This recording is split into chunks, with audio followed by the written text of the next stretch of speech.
नमस्कार साथियों। अ, जैसा कि आप सबसे हमने वादा किया था कि हम एनसीईआरटी को पूरा विस्तार से पढ़ेंगे और प्रत्येक क्लास को पढ़ेंगे। इसी क्रम में आज मैंने एक दूसरी वीडियो बनाने की ये एक संभव कोशिश की है, वो है विज्ञान की। अब हम कोशिश करेंगे कि रेगुलर 2 वीडियो आपको दे सकें, एक तो साइंस की और साथ में पैरेलल हिस्ट्री की। और जैसे ही हिस्ट्री खत्म हो जाएगी फिर हम ज्योग्राफी की शुरू करेंगे। और आप निश्चिंत रहिए, आपको बिल्कुल परेशान नहीं होना है। क्लास 6 से लेकर के 12 तक की एनसीईआरटी मैं बिल्कुल फ्री पढ़ा दूंगा। और एनसीईआरटी के बाद में फिर इसका सार संग्रह ये भी मैं मुफ्त पढ़ा दूंगा। और सार संग्रह के बाद में फिर एनसीईआरटी रिलेटेड जितने क्वेश्चन आंसर होते हैं ये मैं फ्री करवा दूंगा। ये सारे के सारे यहीं करवा दूंगा, आपको बिल्कुल परेशान नहीं होना है। कोई कोचिंग नहीं लेनी है, कहीं कोई क्लास नहीं करना है। आप पढ़िए, बस अच्छे से पढ़िए, तन्मयता के साथ में पढ़िए। तो आज हम विज्ञान के क्लास 6 के लिए कोशिश कर रहे हैं। एक बात और मैं बता दूं कि हो सकता है ये वीडियो लंबा हो जाए।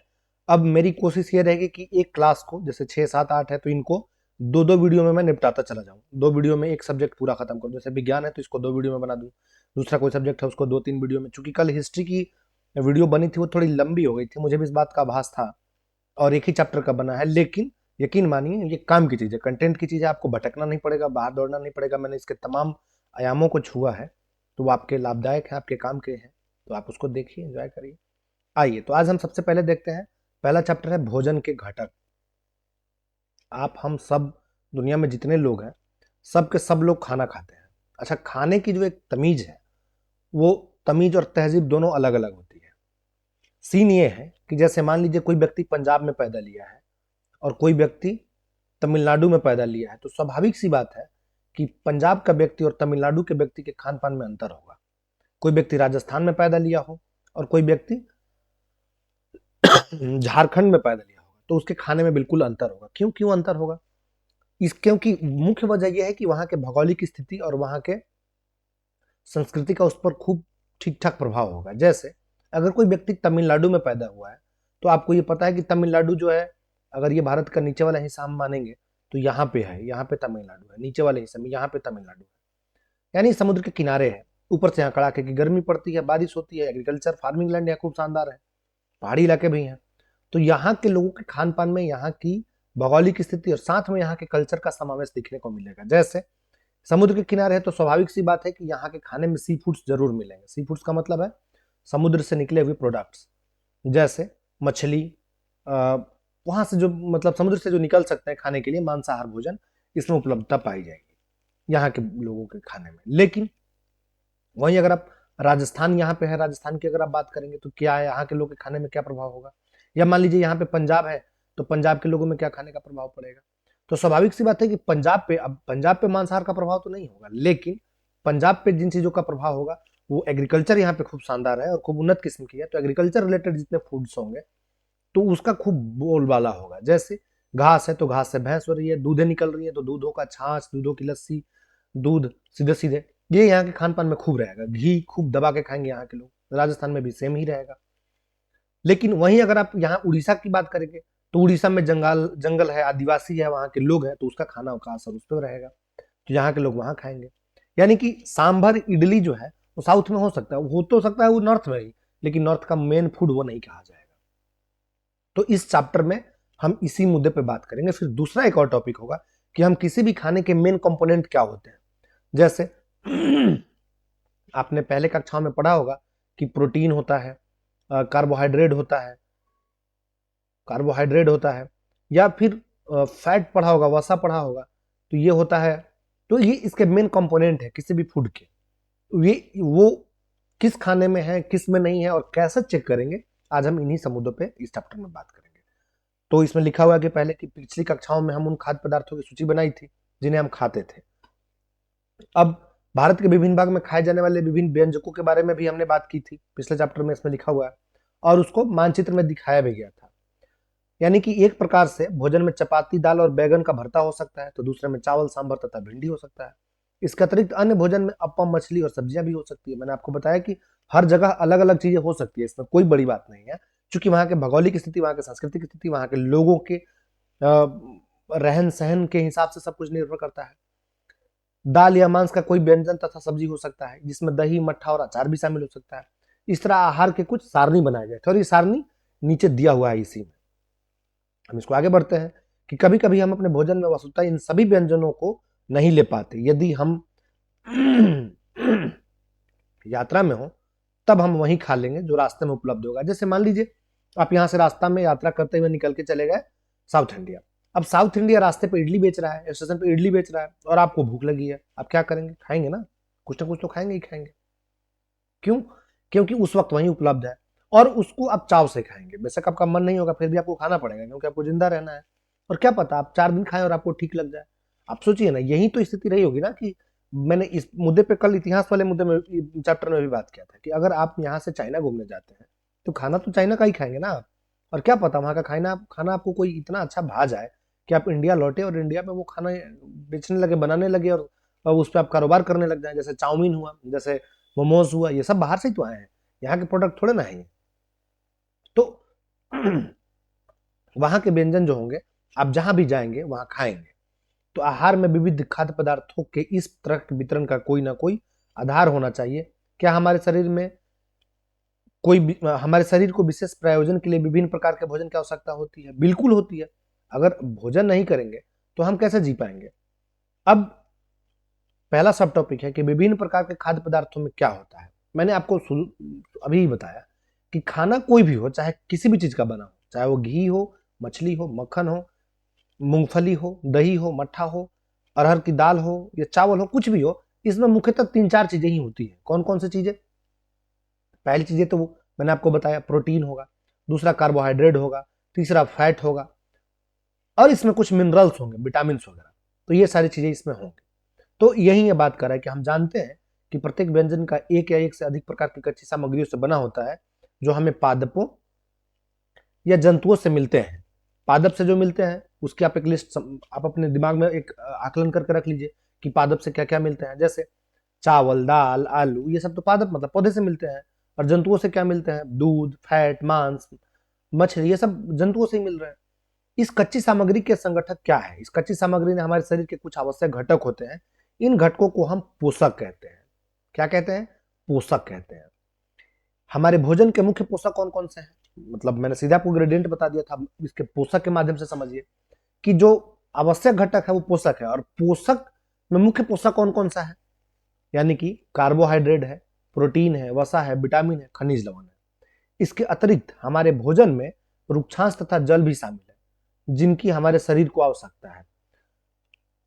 इन सब से इतर मतलब कार्बोहाइड्रेट, प्रोटीन, वसा, विटामिन और खनिज लवण, मिनरल्स जो बोलते हैं, इसके अलग भी कुछ चीजें हैं। जैसे जल है, हम तो भोजन में ही ले रहा है ना। जैसे मान लीजिए आपने पपीता खाया, मान लीजिए आपने तरबूज खाया, तो उस तरबूज में और सब कुछ होगा लेकिन जल भी तो है शामिल, उसमें रुक्षांश भी तो शामिल है जो हमारे शरीर के लिए बहुत जरूरी है।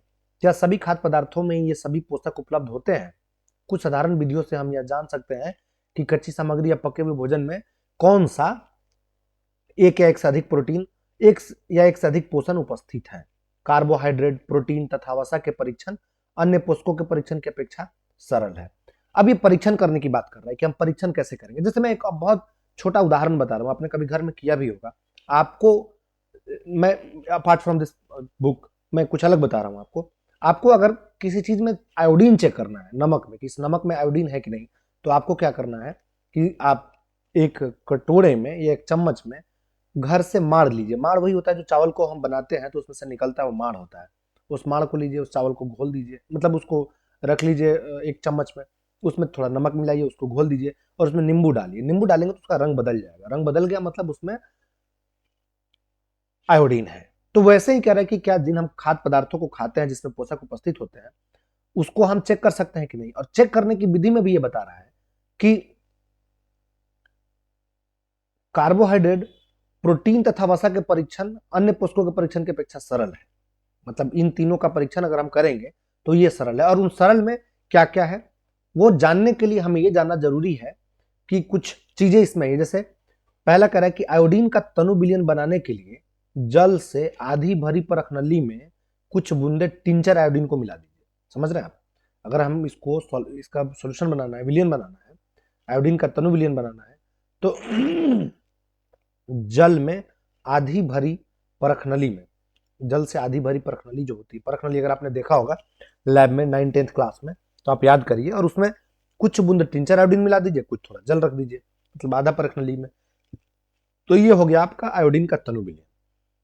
अब है कॉपर सल्फेट का विलयन। कॉपर सल्फेट का विलयन कैसे बनाते हैं? तो 100 ml पानी लीजिए और उसमें 2 ग्राम कॉपर सल्फेट जो होता है मतलब क्या कहते हैं, सूखे हुए, उसको उसमें मिला दीजिए, तो आपका कॉपर सल्फेट का विलयन तैयार है। और वैसे ही हम कॉस्टिक सोडा का विलयन बनाते हैं, तो करते हैं उसमें क्या करते हैं, 100 ml जल लीजिए और उसमें 10 ग्राम कॉस्टिक सोडा मिला दीजिए। कॉस्टिक सोडा मिला देंगे तो उसमें कॉस्टिक सोडा का विलयन तैयार हो गया। इसी को परीक्षण में हमें इस्तेमाल में लेना है। अब हम इस परीक्षण को करेंगे तो हमने सीख ही लिया कि कॉपर सल्फेट और ये सब कैसे बनाते हैं। अब उसी बारे में आगे दिया हुआ है, उसको हमें थोड़ा बारीकी से समझना पड़ेगा, क्योंकि हो सकता है परीक्षा में ऐसा कुछ पूछ ले। तो कह रहे इन परीक्षणों को करने के लिए हमको आयोडीन एक, दूसरा कॉपर सल्फेट तथा कॉस्टिक सोडा के विलयनों की आवश्यकता होगी। मतलब इन तीनों के, आयोडीन के विलयन, कॉपर सल्फेट के विलयन और कॉस्टिक सोडा के विलयन की आवश्यकता होगी। और उसके साथ में कुछ परख नली तथा एक ड्रॉपर की आवश्यकता होगी। ड्रॉपर मतलब बूंद से ड्रॉपलेट्स गिराते हैं। इन परीक्षणों को पके हुए भोजन तथा कच्ची सामग्री पर करेंगे, दोनों तरह के भोजनों पर। और उससे प्राप्त जो प्रेक्षण होगा उसको हम एक सारणी बनाएंगे, एक टाइम टेबल बनाएंगे, एक टेबल बनाएंगे और उसमें हम उसको लिखेंगे। आइए देखते हैं कैसे करना है इसको। हाँ, एक बात और इसमें सावधानी के रूप में लिखा हुआ है, और वो ये है कि कोई भी परीक्षण करते वक्त हमें ध्यान रखना है कि उसको चखना नहीं है, क्योंकि वो जहरीला है। आइए आगे देखते हैं। अब हम सबसे पहले चेक करेंगे कार्बोहाइड्रेट की, किसी भी फूड में कार्बोहाइड्रेट है या नहीं है, ये कैसे पता करेंगे, इसको हमें चेक करना है। लेकिन हमें यह भी जानना पड़ेगा कि कार्बोहाइड्रेट कई तरह के होते हैं।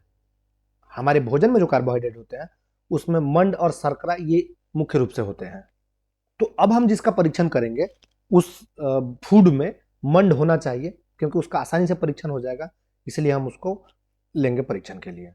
अब करना है कि मंड वाला कोई भी फूड लीजिए और उस जो मतलब ग्रेडियंट आप लेंगे, जो कच्ची सामग्री आप लेंगे, उसमें कुछ बूंद यानी 2, 3 या 4 बूंद आप आयोडीन विलयन का डालिए। जो अपने आयोडीन सॉल्यूशन ऊपर मैंने आपको बताया था उसको डालिए।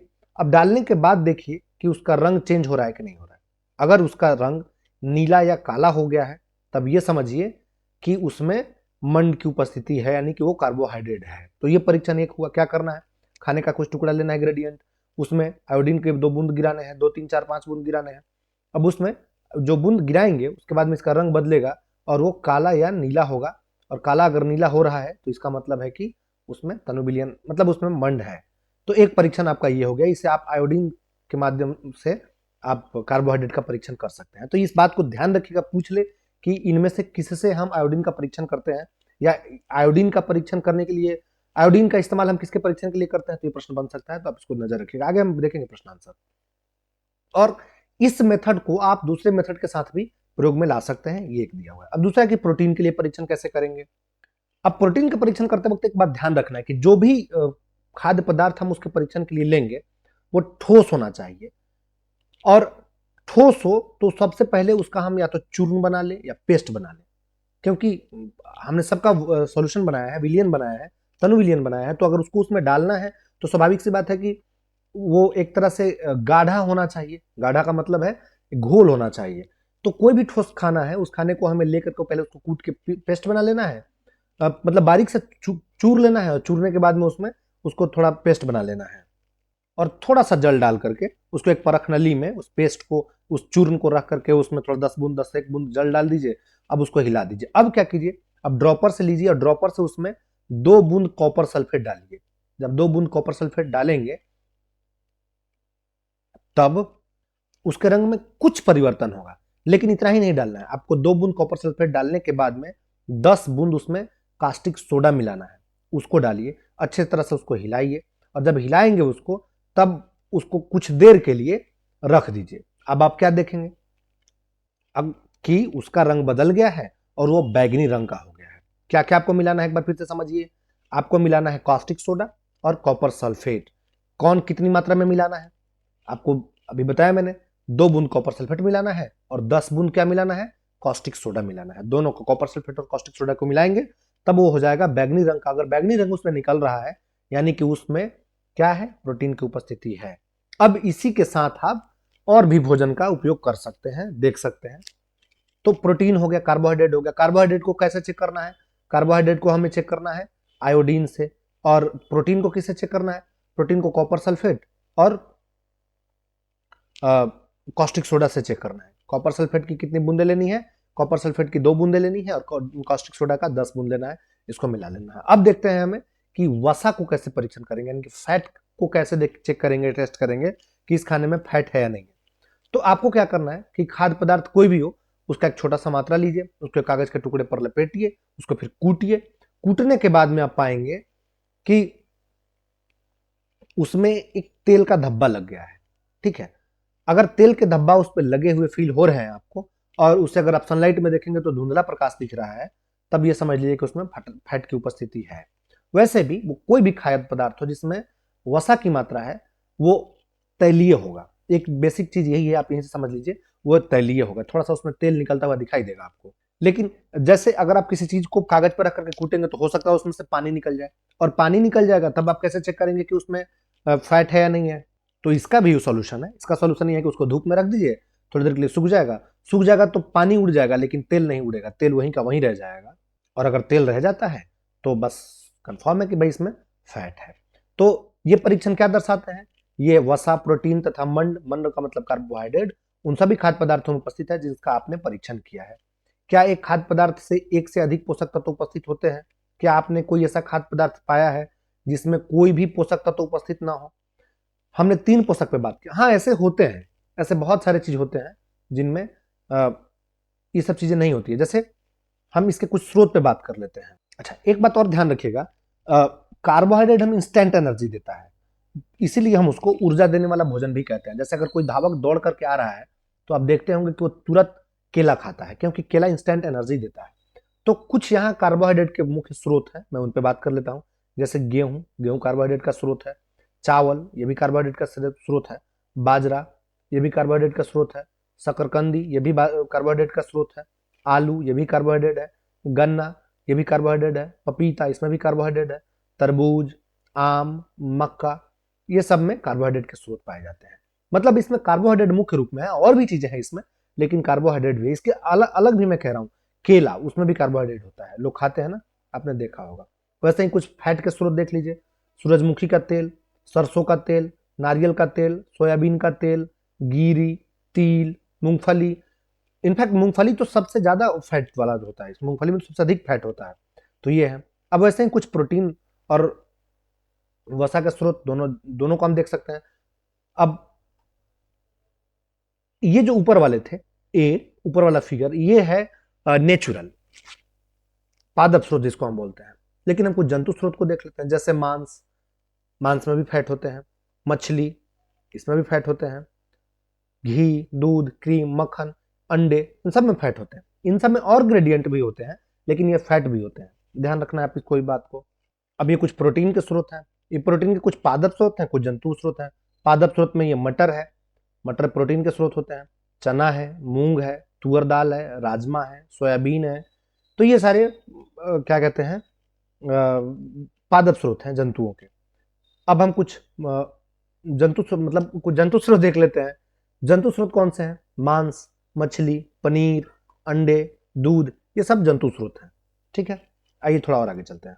तो अब तक हमने कार्बोहाइड्रेट, प्रोटीन और वसा के बारे में, मतलब फैट के बारे में बात कर चुके हैं, उनका परीक्षण कर चुके हैं।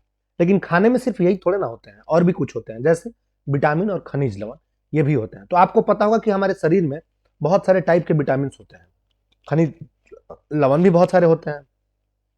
तो अब इनकी जरूरत क्यों है हमारे शरीर को, यानी कि विभिन्न पोषक हमारे शरीर के लिए क्या करते हैं, इसकी क्या जरूरत है, हम इस पर बात करेंगे।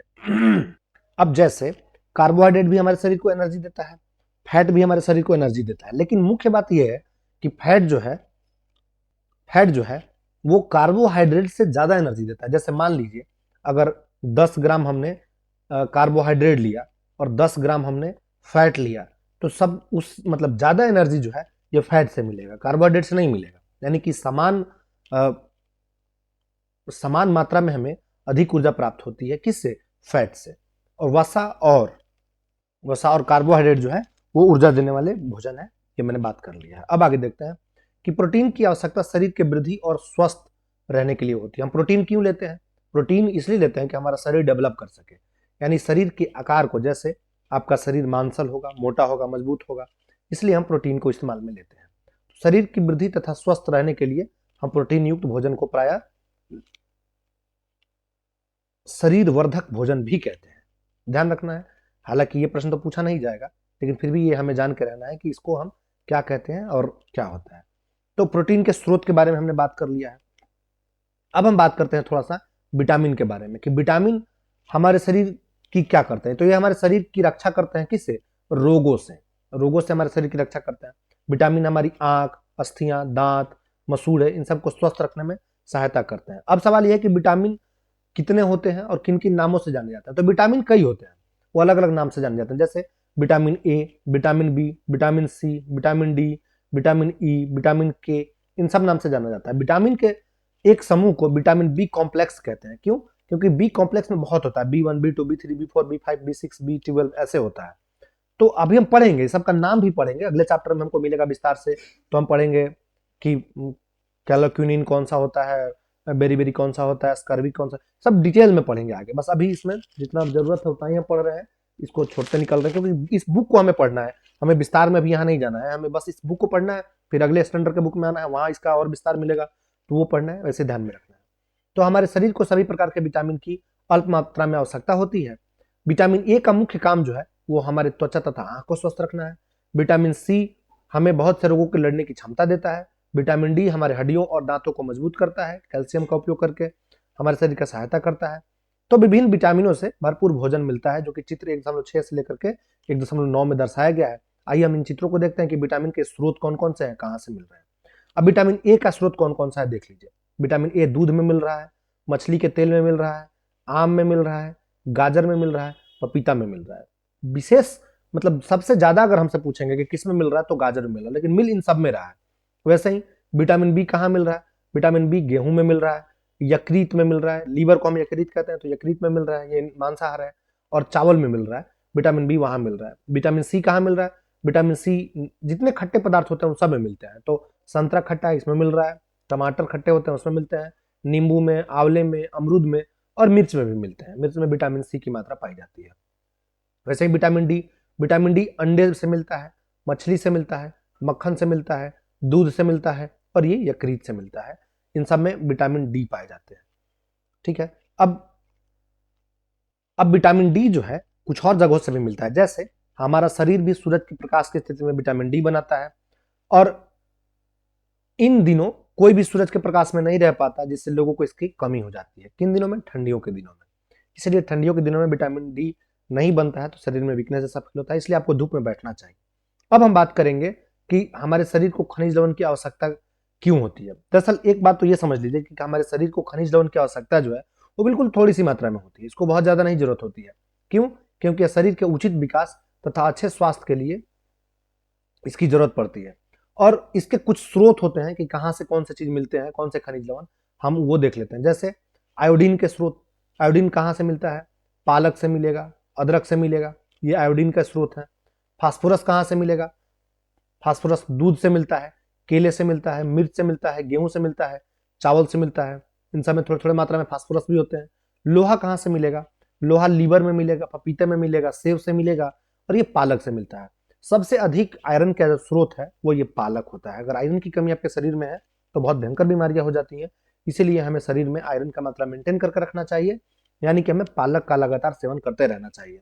वरना आपको आयरन की कमी से होने वाली बीमारी जो होती है वो बहुत भयावह होती है, जिसको हम अनामिया बोलते हैं। अनामिया हो जाता है और इंसान के बचने की संभावना बिल्कुल नगण्य हो जाती है। तो आपको पालक खाते रहना चाहिए। वैसे ही कैल्शियम के कुछ स्रोत हैं। कैल्शियम का क्या काम है? कैल्शियम आपके हड्डियों को मजबूत करता है।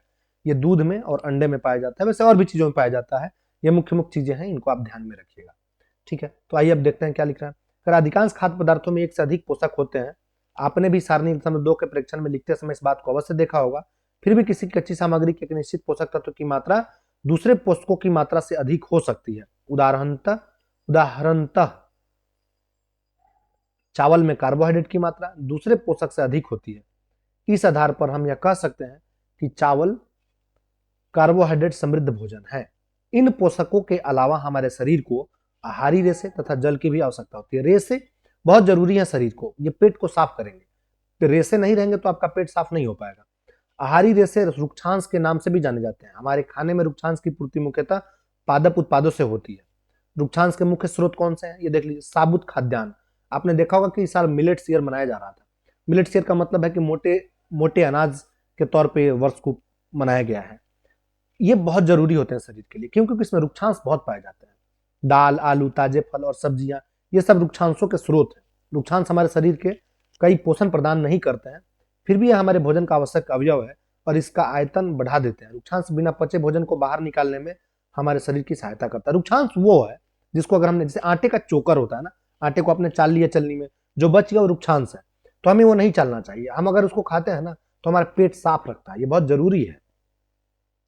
कह रहा जल भोजन में उपस्थित पोषकों को अवशोषित करने में हमारे शरीर की सहायता करता है। आपने कोई भोजन किया, अब उसमें जल की मात्रा है, तो शरीर को जल चाहिए ना, तो उसका शोषण कौन करेगा, रुक्षांश करेगा। वो रुक्षांश शोषण करके शरीर को सप्लाई कर देता है, इसलिए भी जरूरी है रुक्षांश।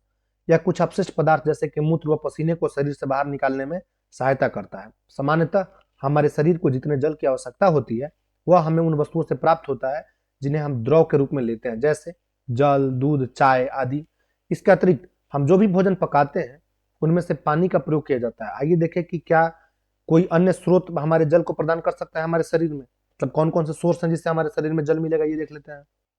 हाँ, अब जल कहाँ कहाँ से हमारे शरीर में मिलता है। जैसे मान लीजिए कोई फल आप खा रहे हैं जिसमें जल की मात्रा है, जैसे अगर आप नींबू खा रहे हैं, जैसे इसमें दिया हुआ है कि टमाटर अथवा नींबू लीजिए, तो आपको पता है कि टमाटर और नींबू में जल की मात्रा कितनी होती है। तो अगर आप उसे टमाटर को खाएंगे तो स्वाभाविक सी बात है कि जल उसमें से निकलेगा, तो वो जल आपके शरीर में जल की पूर्ति करता है और उसी जल से आपका एक हिस्सा बराबर होता है। जैसे मान लीजिए आपने 3 लीटर पानी पीना था, आपने पिया नहीं, पीना तो 5 लीटर चाहिए, 4 से 5 लीटर, और आपने नहीं पिया लेकिन आपने 5 टमाटर खा लिए, पपीते खा लिए, आपने तरबूज खूब सारे खा लिए, तो कुछ हद तक उस जल की भरपाई इन फलों से हो जाएगी। मतलब ये आपके शरीर को जल दे देते हैं, इससे आपके शरीर की जल की पूर्ति हो जाती है। दूसरा, हम कोई खाना बना रहे हैं, पका रहे होते हैं, जैसे हम खिचड़ी खा रहे हैं, तो खिचड़ी में भी तो जल है, तो वो जल भी शरीर को काम आएगा। अब एक बात है कि संतुलित आहार क्या होता है, कैसे होता है। सामान्यतः पूरे दिन में जो कुछ भी हम खाते हैं उसे आहार कहते हैं। हमारे शरीर की वृद्धि और अच्छे स्वास्थ्य को बनाए रखने के लिए हमारे आहार में वे सभी पोषक तत्व उचित मात्रा में होने चाहिए जिनका हमारे शरीर की आवश्यकता है।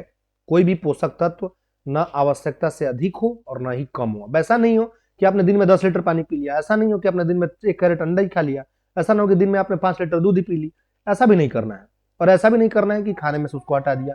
सम्मिलित रूप से रखना है, एक कंप्लीट बैलेंस्ड भोजन रखना है आपको। हमारे आहार में पर्याप्त मात्रा में रुक्षांश तथा जल भी होना चाहिए। इस प्रकार के आहार को हम क्या कहते हैं, संतुलित आहार कहते हैं। मतलब संतुलित आहार वो है जो कि हमारे शरीर में जिस चीज की जितनी जरूरत है उसी मात्रा में हमने उसको फूड में शामिल किया है, यही है आपका संतुलित आहार। अब है भोजन के घटक क्या होते हैं, ये हम देख लेते हैं। भोजन के घटक नीचे लिखा था, मैंने उसको छोड़ दिया है, इसके ऊपर लिख दिया। भोजन के घटक, क्या आप सोचते हैं कि प्रत्येक आयु वर्ग के लोगों को एक ही प्रकार के आहार की आवश्यकता होती है? क्या आप यह भी सोचते हैं कि हमारा संतुलित आहार हमारे शारीरिक कार्य पर निर्भर करता है? मतलब ये तो तय है ना कि हर वर्ग के, हर उम्र के लोगों को अलग अलग भोजन की जरूरत होगी। जैसे एक बच्चा जो घर में दिन भर सोया रहता है, छोटा सा मासूम सा, उसके फूड, और एक मजदूर जो दिन में खेतों में काम करता है या घर अलग अलग जगहों पे काम करता है, उसके उसका जो फूड है, दोनों बराबर तो नहीं हो सकते ना, इनका अलग अलग लेवल होगा, इन दोनों की जरूरतें अलग अलग होगी, तो इसीलिए इनका भोजन भी अलग होगा। एक सप्ताह की अवधि में आप जो भी खाते हैं उसका एक चार्ट तैयार कीजिए और जांच कीजिए कि प्रतिदिन जो भोजन आप करते हैं क्या उसमें सभी पोषक तत्व उपस्थित हैं। देखिए, वास्तविकता तो यह है कि नहीं है उपस्थित, सच यही है, क्योंकि हम सामान्यतः चावल दाल सब्जी में यकीन रखते हैं। बहुत सारे लोग नहीं होते हैं, मतलब बहुत बड़ा हिस्सा ऐसा है जो रेगुलर बैलेंस्ड फूड नहीं ले पाता है। क्यों? क्योंकि मजबूरी है, गरीबी है, मुफलिसी है, वो उसकी सप्लाई नहीं कर सकता। हम में से, आप में से कितने लोग हैं जो रोज अनार का जूस पी रहे हैं, जो रोज सेव खा रहे हैं? बहुत कम लोग होंगे। लेकिन अब सवाल यही है कि क्या उनका जीवन बैलेंस्ड है या नहीं है? हाँ है, क्योंकि उसकी भरपाई वो एक तरीके से कहीं और से कर लेते हैं, किसी और चीजों से कर लेते हैं। जैसे अगर वो मांस नहीं खा रहे हैं तो दाल खा रहे हैं, उसे प्रोटीन का मेंटेन हो रहा है, और भी चीजें हैं जिसकी जरूरत कहीं से है, वो कहीं और से पूरी हो जाती है। तो यही मतलब कह रहा है ये बुक कि प्रतिदिन जो भोजन आप करते हैं क्या उसमें सभी पोषक तत्व उपस्थित हैं, हमें यही चेक करना है। जैसे दाल, मूंगफली, सोयाबीन, अंकुरित बीज, जिसमें मूंग व चना होता है, या किण्वित भोजन, दक्षिण भारतीय भोजन जिसको हम इडली, किण्वित भोजन का मतलब है कि जो जिसको हम half boil full boil type कुछ होता है ना, वही जैसे सांबर हुआ, इडली हुआ, ये सब। आटे का मिश्रण जिसमें मिसी रोटी, थेपला, अनाज व दालों से बना हो तो उसमें थेपला कहते हैं। केला, पालक, सत्तू, गुड़, उपलब्ध सब्जियां तथा इसी प्रकार के अन्य भोजन कई पोषक उपलब्ध कराते हैं। इसीलिए कोई व्यक्ति अल्प व्यय में भी संतुलित आहार खा सकता है। क्यों? क्योंकि वो जरूरी नहीं है कि वो महंगे चीज खाएं। अगर हमारे पास मांस के लिए उपलब्ध पैसे नहीं है तो हम दाल तो रेगुलर खा ही सकते हैं, हम सोयाबीन, चना, मूंगफली तो खा ही सकते हैं। हमारे घर में आटे हैं, जैसे हम थोड़े से चने को, थोड़ा से मटर को, थोड़े से गेहूं को, थोड़े से मक्के को, थोड़े से बाजरे को, थोड़े से जौ को मिलाकर के पिसवा दिया कंप्लीट रूप से, और फिर उसकी रोटी बनवाए, तो वो कितना बढ़िया बैलेंस्ड फूड होगा। उसमें भी सारे इंग्रेडिएंट मौजूद है, तो हमें खाना चाहिए। यानी कि जरूरी नहीं कि भोजन पे हम अनसंड पैसे खर्च कर दें। हम एक समझदारी भरा बैलेंस, मतलब समझदारी भरा अगर हम उस पर खर्च करते हैं तो भी मामला जम जाएगा, कोई दिक्कत नहीं। करा उचित प्रकार का भोजन करना ही पर्याप्त नहीं है, इसे उचित तरीके से पकाना भी चाहिए ताकि इसके पोषक तत्व नष्ट हो। ये बहुत जरूरी है। लोग खाना पकाते वक्त ये भूल जाते हैं कि इसमें क्या है, क्या नहीं है, क्या रहेगा, क्या खत्म होगा। जैसे चावल बनाते वक्त महिलाएं, गृहिणियां जो घरों में होती है, या हम सब लड़के भी चावल को इतना धो देते हैं कि उसके आधे इंग्रेडिएंट बह जाते हैं, उसके आधे तत्व बह जाते, पोषक तत्व बह जाते हैं। तो वो नहीं करना है। चावल पकाते वक्त ये ध्यान रखना है कि उसमें से माड़ बाहर ना निकालना है, माड़ को उसी में रखना है, और अगर निकालना है तो उसे भी खा जाना है। लेकिन ये हो नहीं पाता है, हम निकाल देते हैं। तो इन बातों को ध्यान रखना है, और ये हम सबको जहन में होना चाहिए कि हम खाना पकाते हैं तो उसमें से कुछ पोषक तत्व नष्ट हो जाते हैं, उसको बचाने की जो कोशिश है उसे बचानी चाहिए। जैसे आप देखते होंगे सामान्यतः घरों में महिलाएं जो होती हैं वो आलू पकाते वक्त आलू को छील देती हैं, छिलका उतार देती हैं। ये गलत है, ये नहीं होना चाहिए। जैसे लिखा भी है कि छिलका उतार कर यदि सब्जियों और फलों को धोया जाता है तो यह संभव है कि उसमें से कुछ विटामिन नष्ट हो जाए। सब्जियों और फलों की त्वचा में कोई महत्वपूर्ण विटामिन तथा खनिज लवण होते हैं। चावल और दाल को बार बार धोने से उसमें उपस्थित विटामिन और कुछ खनिज लवण अलग हो सकते हैं। तो अगर हम ये कर रहे हैं तो हमको इन चीजों को रोकना चाहिए। तो हम सब जानते हैं कि भोजन पकाने से, मतलब पकाने से भोजन का स्वाद बढ़ता है तथा इसे पचाने में आसानी होती है। और इसके साथ हमें एक बात ये भी ध्यान रखना है कि पकाते वक्त कुछ पोषक तत्वों की हानि भी हो जाती है। यदि भोजन पकाने से अत्यधिक जल का उपयोग किया जाता है और बाद में उसे फेंक दिया जाता है तो इससे कई लाभदायक प्रोटीन तथा खनिज लवण को हानि हो सकती है। जैसे हमने आलू उबाल लिया, जैसे हमने किसी चीज को उबाल लिया और उबाल करके पानी फेंक दिया और जो बचा उसको बना लिया, तो एक तरह की सिट्ठी है, वो किसी उपयोग का नहीं है, वो बर्बाद है एक तरह से। तो आपको ये नहीं करना है। और एक बात और ध्यान रखना है कि अगर हम कोई चीज पका रहे हैं और अगर वो खट्टा है तो उसमें से विटामिन सी खत्म हो जाएगा। जैसे पकाने से विटामिन सी आसानी से गर्मी से नष्ट हो जाता है। क्या यह उचित नहीं होगा कि हम अपने आहार में फल और कच्ची सब्जियों को सम्मिलित करें? बिल्कुल, हमें करना चाहिए, हम करते भी हैं। जैसे हम सलाद खा रहे हैं, कच्ची सब्जियां ही तो हैं वो एक तरह से, और वो हमारे शरीर को वो मेंटेन कर रही हैं जो हमने खाना पकाते वक्त बर्बाद कर लिया था। अब हमें यह भी ध्यान रखना है, जैसे हमने शुरू में ही बताया था कि वसा जो है, फैट जो है, वो कार्बोहाइड्रेट से अधिक एनर्जी देता है। लेकिन हमें यह भी ध्यान रखना है कि हमें फैट युक्त भोजन बहुत ज्यादा नहीं करना, क्योंकि वो नुकसानदायक है।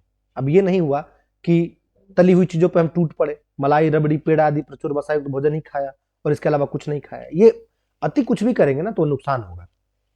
अगला है कि क्या आप सोचते हैं कि यह ठीक था? निसंदेह नहीं। इतना अधिक वसायुक्त भोजन खाना हमारे लिए बहुत नुकसानदायक होता है। हमारे भोजन में वसा की मात्रा अत्यधिक मोटापे का कारण बनती है, और अगर आप मोटा बन जाएंगे तो आपके शरीर का सबसे बड़ा समस्या ये होगा कि आप उठन बैठन आपका मुश्किल हो जाएगा। अब है अगला सब टॉपिक की अभावजन्य रोग। एक व्यक्ति खाने के लिए पर्याप्त भोजन पा रहा है, लेकिन कभी कभी उसके भोजन में किसी विशेष पोषक तत्व की कमी हो जाती है। यदि वह कमी लंबी अवधि तक रहती है तब वह व्यक्ति उसके अभाव से ग्रसित हो जाता है। एक या अधिक पोषक तत्वों का अभाव हमारे शरीर में रोग अथवा विकृतियां उत्पन्न कर सकता है। वे रोग जो लंबी अवधि तक पोषकों के अभाव के कारण होता है उसे अभावजन्य रोग कहते हैं। समझ गए आप अभावजन्य रोग? अब देखते हैं कि यदि कोई व्यक्ति अपने भोजन में पर्याप्त प्रोटीन नहीं ले रहा है तो उसे कुछ रोग हो सकते हैं, जैसे वृद्धि का अवरुद्ध होना। आपने देखा होगा कि बहुत सारे लोग एक निश्चित लंबाई के बाद रुक जाते हैं, 3 फीट, 3.5 फीट, 4 फीट होकर रुक जाते हैं, उसकी लंबाई बढ़ ही नहीं पाती है। या जो लड़कियां भी होती हैं सामान्यतः वो 5 फीट की तो होती है, लेकिन उसमें भी आप देखेंगे कि कुछ छोटी ही रह जाती है। क्यों? क्योंकि उनके शरीर में जो ग्रेडियंट की जरूरत थी, जो प्रोटीन की जरूरत थी वो उन्हें मिला नहीं। या दूसरा और तरीका है कि चेहरे पर सूजन देखते होंगे, बालों के रंग का उड़ना देखते होंगे, त्वचा की बीमारियां देखते होंगे, या पेचिस है, ये सब प्रोटीन की वजह से है, प्रोटीन उसने प्रॉपर नहीं लिया इसलिए हुआ। यदि प्रोटीन तथा कार्बोहाइड्रेट दोनों ही किसी व्यक्ति के आहार में एक लंबे समय तक अनुपस्थित रहे तो उसकी वृद्धि पूरी तरह अवरुद्ध हो जाएगी। ऐसे व्यक्ति बहुत दुबला पतला हो जाएगा, वह इतना दुर्बल हो जाएगा कि चलने में भी क्या होगा, असमर्थ हो जाएगा। स्वाभाविक सी बात है, जब उसको प्रोटीन और कार्बोहाइड्रेट ही नहीं मिलेगा तो उसका डेवलपमेंट कैसे होगा। इसलिए आप देखते होंगे कि जो धावक एथलीट होते हैं वो लंबे लंबे होते हैं, क्योंकि प्रोटीन और कार्बोहाइड्रेट बहुत सफिशिएंट मात्रा में लेते हैं। विभिन्न विटामिन और खनिज लवणों के अभाव से विभिन्न रोग अथवा विकृतियां हो सकती हैं। इनमें से कुछ सारणी 3 में दर्शाए गए हैं। हम आगे देखते हैं कौन कौन से रोग हैं वो। सभी अभावजन्य रोगों की रोकथाम संतुलित आहार लेने से की जा सकती है। इसका एक ही इलाज है कि आप बैलेंस्ड फूड लीजिए, सब ठीक हो जाएगा। तो अब क्या है सार इस चैप्टर का, कि इस अध्याय में हमने स्वयं से यह जानने की कोशिश की कि विभिन्न क्षेत्रों में भोजन में इतनी अधिक विविधता होते हुए भी आहार में पोषक तत्वों का वितरण सामान्य है। यह वितरण हमारे भोजन में आवश्यक पोषक तत्वों की उपस्थिति सुनिश्चित करता है। अब आइए हम देखते हैं उस चार्ट में जिसमें विटामिन और रोग, मतलब कौन कौन से रोग किससे हो जाएगा ये देखते हैं। जैसे विटामिन ए है, विटामिन ए से कौन सी बीमारी होती है, क्षीणता या दृष्टिहीनता। अगर आप विटामिन ए आपके भोजन में नहीं है तो क्या होगा, क्षीणता या दृष्टिहीनता होता है। इसमें क्या होता है, इसके लक्षण क्या क्या है, ये कमजोर दृष्टि हो जाएगी, अंधेरे में आपको कम दिखेगा, कभी कभी पूरी तरह से ही दिखना बंद हो जाएगा, इसे हम रतौंधी भी कहते हैं एक तरह से, ठीक है। विटामिन बी 1, इससे कौन सा विकार होता है, बेरी बेरी होता है, मतलब इसे अभावजन्य रोग कहते हैं, बेरी बेरी होता है।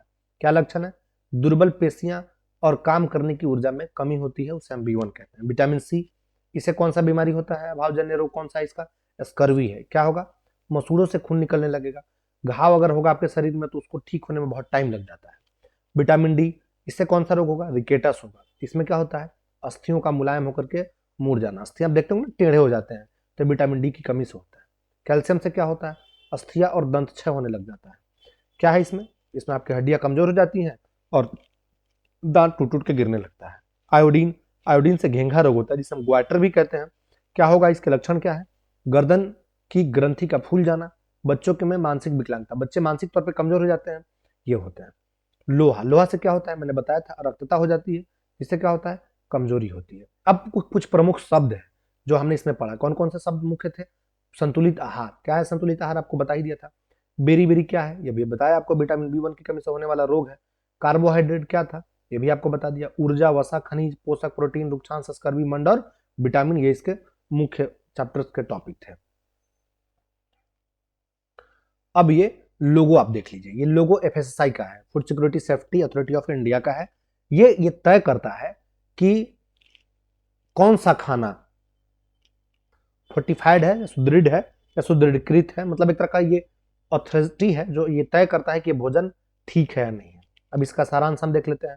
क्या सारांश है, सारांश है कि हमारे भोजन में मुख्य पोषक तत्वों का नाम कार्बोहाइड्रेट, प्रोटीन, वसा, विटामिन तथा खनिज लवण है। इसके अतिरिक्त भोजन में आहारी रेशे और जल भी होते हैं। कार्बोहाइड्रेट तथा वसा हमारे शरीर को मुख्य रूप से ऊर्जा प्रदान करते हैं। प्रोटीन तथा खनिज लवण की आवश्यकता हमारे शरीर की वृद्धि और अनुरक्षण के लिए होता है। विटामिन हमारे शरीर के रोगों की रक्षा करने में सहायता करता है।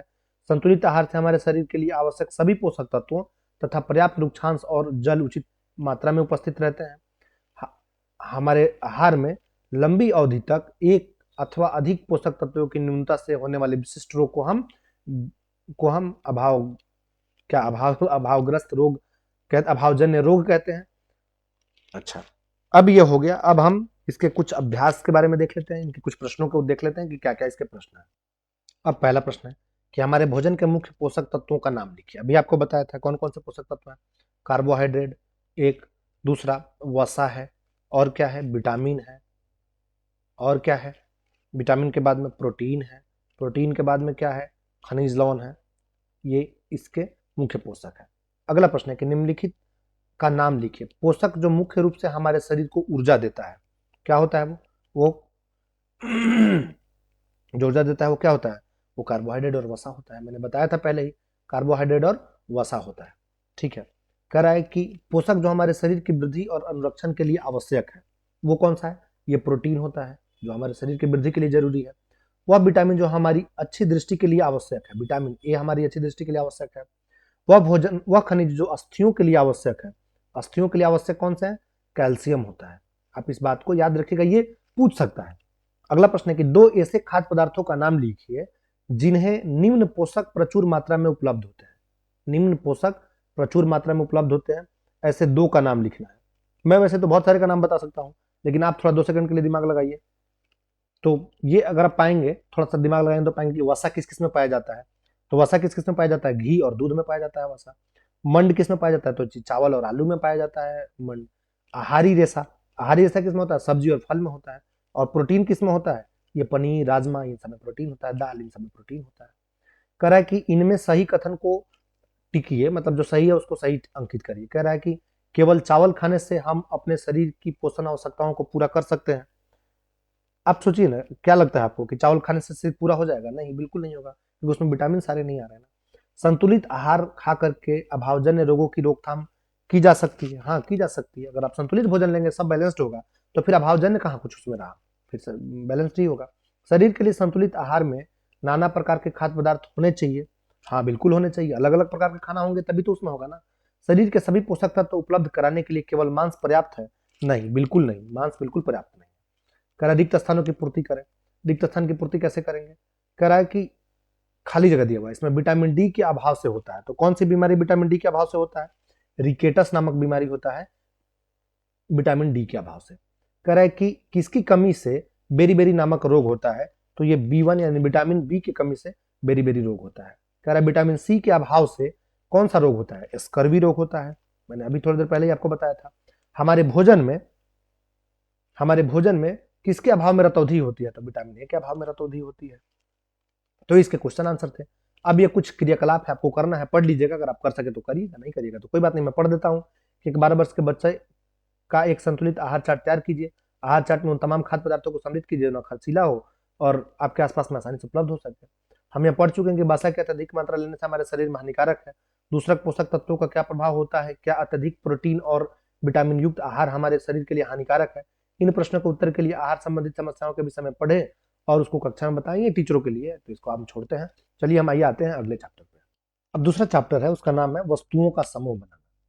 वस्तुओं का समूह बनाना और इसके बारे में समझना, पदार्थ की प्रकृति, ये सब इसी में आएंगे। हम इसको इस पर चर्चा करेंगे। देखिए जितनी चीजें होती हैं ना दुनिया में, वो सब किसी न किसी चीज से बनी हुई। प्रत्येक चीजें किसी न किसी चीज से बनी हुई। अब हमारे आसपास की जो वस्तुएं हैं ना, वो सब अलग अलग चीजें हैं, अलग अलग पदार्थों से बनी हुई। जैसे कुर्सी प्लास्टिक के हो सकते हैं, लोहे के हो सकते हैं, लकड़ी के हो सकते हैं। बैलगाड़ी, साइकिल, खाना पकाने की बर्तन, पुस्तक, खिलौना, बहुत सारी वस्तुएं हमारे आसपास में। और हम ये सब चीज किसी न किसी चीज से बने हुए हैं। सबकी एक अपनी अपनी आकृति है। कोई गोलाकार है तो कोई आयताकार है तो कोई वृत्ताकार है। सबकी अपनी आकृति है और सब अपने अपने बेस पे बटे हुए हैं। कोई ऐसा नहीं है जो एक ही तरीके का हो, एक ही तरीके का सब कुछ चला जाए, ऐसा कभी नहीं हो सकता है। तो यही ये चैप्टर कह रहा है कि हमारे चारों ओर की वस्तुएं एक अथवा एक से अधिक पदार्थों से बनी होती है। ये पदार्थ कांच, धातु, प्लास्टिक, लकड़ी, रुई, कागज, पंख, मृदा, कुछ भी हो सकते हैं। क्या आप पदार्थों के और अधिक उदाहरण के विषय में विचार कर सकते हैं? हाँ, पूरी दुनिया में जितनी भी चीज पाई जाती है ना, वो सब किसी न किसी से बनी हुई है। अब क्या कह रहा है कि अब हम उन कुछ वस्तुओं को एकत्र करते हैं और एकत्र करने के बाद में हम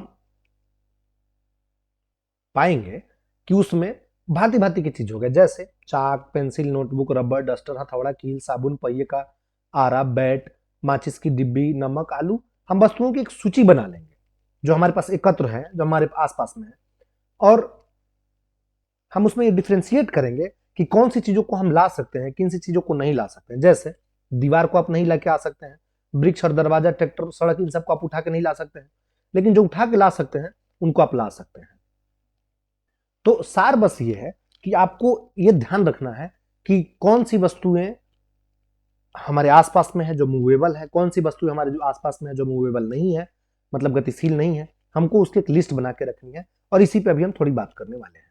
अच्छा, एक और बेसिक चीज है, अगर हम इन चीजों को पृथक करेंगे तो हम पाएंगे कि कुछ चीजें हैं जो लकड़ी से बनी हुई हैं, ठीक है, कुछ चीजें हैं जो कागज से बनी हुई हैं, कुछ चीजें हैं जो प्लास्टिक से बनी हुई हैं, और इन सारे पदार्थों से बने हुए चीज हमारे उपयोग में हो रहे हैं, जिसको हमने अलग अलग करके एक सूचीबद्ध किया है। तो अब हमें क्या करना है कि जो सूची हमने बनाई है उस सूची में से उन पदार्थों के बारे में सोचना है कि ये किन किन चीजों से बने होंगे और उस पर हमें डिस्कस करना है। इसी के लिए एक क्रियाकलाप दिया हुआ था। अब हमें एक दूसरे क्रियाकलाप की तरफ बढ़ना है कि कुछ सामान्य पदार्थों की सूची दी गई है, इसके अतिरिक्त अपनी जानकारी के और अधिक पदार्थ आप इस सारणी के कॉलम 1 में जोड़ सकते हैं। कौन कौन से पदार्थ हैं आप एक बार इसको देख लीजिए। जैसे प्लेट जो है, ये प्लेट किन किन चीजों के बने हो सकते हैं, ये इस्पात के बने हो सकते हैं, कांच के बने हो सकते हैं, या प्लास्टिक के बने हो सकते हैं, अन्य कोई में लकड़ी के बने हो सकते हैं प्लेट, ये हो सकता है। कलम जो है ये किन चीजों के पदार्थों के बने होंगे, तो कलम आप पाएंगे कि वो प्लास्टिक के भी हो सकते हैं, धातु के भी हो सकते हैं, लकड़ी के भी हो सकते हैं। तो बहुत सारी वस्तुएं अलग अलग पदार्थों की बनी होती है, लेकिन क्या ऐसा भी तो हो सकता है ना कि एक पदार्थ से कितनी वस्तुएं बन सकती है, उनकी भी एक लिस्ट हम देखते हैं कि एक पदार्थ से कितनी वस्तुएं बन सकती है। आइए एक सूची में उसको हम देखते हैं। ये सूची है। जैसे लकड़ी से क्या क्या बन सकता है, लकड़ी से कुर्सी हो सकता है, मेज, हल, बैलगाड़ी और इसके पहिए, ये सब लकड़ी से बन सकते हैं। कागज से क्या क्या बन सकते हैं, पुस्तकें, नोटबुक, समाचार पत्र, खिलौना, कैलेंडर और भी बहुत सारी चीजें, अगर आप दिमाग लगाएंगे तो वो पाएंगे। चमड़ा से क्या क्या हम वस्तुएं बन सकती हैं, बेल्ट, जूते, बैग्स, ये सब बनते हैं। प्लास्टिक से क्या होते हैं, मग, बाल्टी, टिफिन, बर्तनें, ये सब बनती है। रुई से क्या बन सकते हैं, रुई से भी बहुत सारी चीजें बनती है। तो इनकी एक लिस्ट है ये। अब दूसरा टॉपिक है पदार्थों के गुण। असली चीज तो यही है, यहीं से हमें पढ़ना है कि पदार्थों के गुण कौन कौन से हैं। कह रहा है कि क्या कभी आपने यह जानने का प्रयास किया कि गिलास कपड़े का क्यों नहीं बनाया जाता है। क्यों जानने का प्रयास करेंगे, क्योंकि कपड़े का अगर हम गिलास बनाएंगे उसमें पानी रखेंगे बह जाएगा, क्योंकि वो एक सॉलिड ठोस होना चाहिए और ठोस ही पानी को रोक सकता है, तो इसलिए हम उसका उपयोग नहीं करते हैं। अगर हम ये करेंगे तो ये बहुत हास्यास्पद प्रतीत होने लग जाएगा। गिलास बनाने के लिए हम कांच, प्लास्टिक, धातु अथवा कोई ऐसा पदार्थ चाहिए जो जल को रोक सकता है। इसी प्रकार खाना बनाने वाले पात्र में कागज का प्रयोग करना ये एक बुद्धिमानी थोड़ी ना मानी जाएगी। तो कागज का प्रयोग नहीं करेंगे तो इससे भी हास्यास्पद माना जाएगा। तब हम यह देखते हैं कि हमारे द्वारा किसी वस्तु को बनाने के लिए किसी पदार्थ का चयन किया जाना उस पदार्थ के गुण अथवा उपयोग की जाने वाली वस्तु के प्रयोजन पर निर्भर करता है। अतः पदार्थों का वह सब गुण क्या है जो उसके उपयोग के लिए महत्वपूर्ण होते हैं, इसके कुछ गुणों की विवेचना की गई है। जैसे वस्तुओं का समूह बनाना। जैसे पहला, दिखावट। पदार्थ प्रायः एक दूसरे से भिन्न दिखाई देते हैं। लकड़ी लोहे से बिल्कुल भिन्न दिखाई देता है, लोहा तांबे से अथवा एल्यूमिनियम से बिल्कुल भिन्न दिखाई देता है, परंतु फिर भी लोहा, तांबा और एल्यूमिनियम में कुछ समानताएं हो सकती है जो लकड़ी में नहीं पाई जाएगी, क्योंकि लोहा, एल्यूमिनियम और तांबा जो है वो धातु है, लकड़ी जो है वो एक अलग चीज है। ठीक है। अब कह रहा है कि विभिन्न पदार्थ जैसे गत्ता मतलब रबड़, लकड़ी, तांबे का तार, एल्यूमिनियम की सीट और चाक के छोटे छोटे टुकड़े एकत्र कीजिए। क्या इनमें से कोई चमकीली दिखाई पड़ती है। चमकीले पदार्थ को एक समूह में पृथक कर लीजिए, अलग कर लीजिए उसको। अब जैसे ही आपके शिक्षक प्रत्येक पदार्थ को दो भागों में काटे, ताजे कटे पृष्ठों को ध्यान से देखिए। आपने क्या पाया, क्या इन पदार्थों में कुछ के ताजे कटे पृष्ठ चमकीले हैं। इन वस्तुओं को भी चमकीले पदार्थों के समूह में सम्मिलित कीजिए। आप तो ये करेंगे नहीं, बस सुन के ही रह जाएंगे। क्या आप अन्य पदार्थों में इसी प्रकार की कोई चमक अथवा द्रुति देखते हैं। जैसे कि संभव हो सके किसी भी ढंग से इन्हें काटिए। ऐसा आप कक्षा में जितने भी पदार्थ के साथ कर सकते हैं कीजिए, तथा द्युतिवान और द्युतिहीन मतलब चमकदार और चमकहीन पदार्थों की सूची बनाइए। काटने के स्थान पर आप पदार्थों के पृष्ठों को रेगमाल से रगड़ कर देख सकते हैं कि वे चमकीले हैं अथवा नहीं। एक क्रियाकलाप है। बेसिक चीज ये है कि जिन पदार्थों के रगड़ने पर वे द्युतिवान या चमक होते हैं, ये पदार्थ प्रायः क्या कहलाते हैं, धातु कहलाते हैं। और लोहा, तांबा, एल्युमिनियम अथवा सोना ये सब धातु के उदाहरण है। यानी कि बेसिक चीज से हम क्या समझे, धातु पढ़े। धातु क्या है, धातु वो पदार्थ है जिनको काटने रगड़ने पर चमकीला प्रतीत होता है, वो धातु होते हैं। और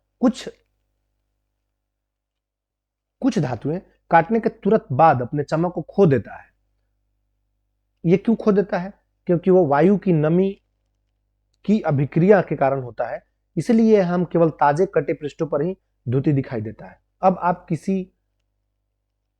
किसी लोहार अथवा वर्कशॉप का भ्रमण करें जो धातु की छड़ों के ताजे कटे पृष्ठों को देखने का प्रयास करें, और आप यह देखेंगे कि इसमें द्युति है या नहीं है। बिल्कुल है। अगर आप किसी चीज को काटते हैं तो स्वाभाविक सी बात है उसमें चमक दिखेगी, जो धातु है वो।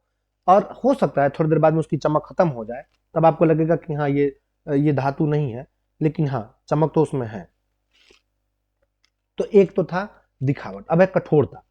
यदि आप किसी पदार्थ को अपने हाथ से दबाते हैं और उसमें कुछ दबाने पे कठिन प्रतीत होता है, जबकि कुछ अन्य आसानी से संपीड़ित हो जाते हैं। धातु की एक चाबी लीजिए तथा इसमें लकड़ी, एल्युमिनियम, पत्थर का टुकड़ा, कील, मोमबत्ती, चाक, अन्य कोई पदार्थ अथवा वस्तु के पृष्ठों को खरोचने का प्रयास कीजिए। आप कुछ पदार्थों को आसानी से खरोच सकते हैं, जबकि कुछ अन्य पदार्थों को इतनी आसानी से नहीं खरोचा जा सकता है।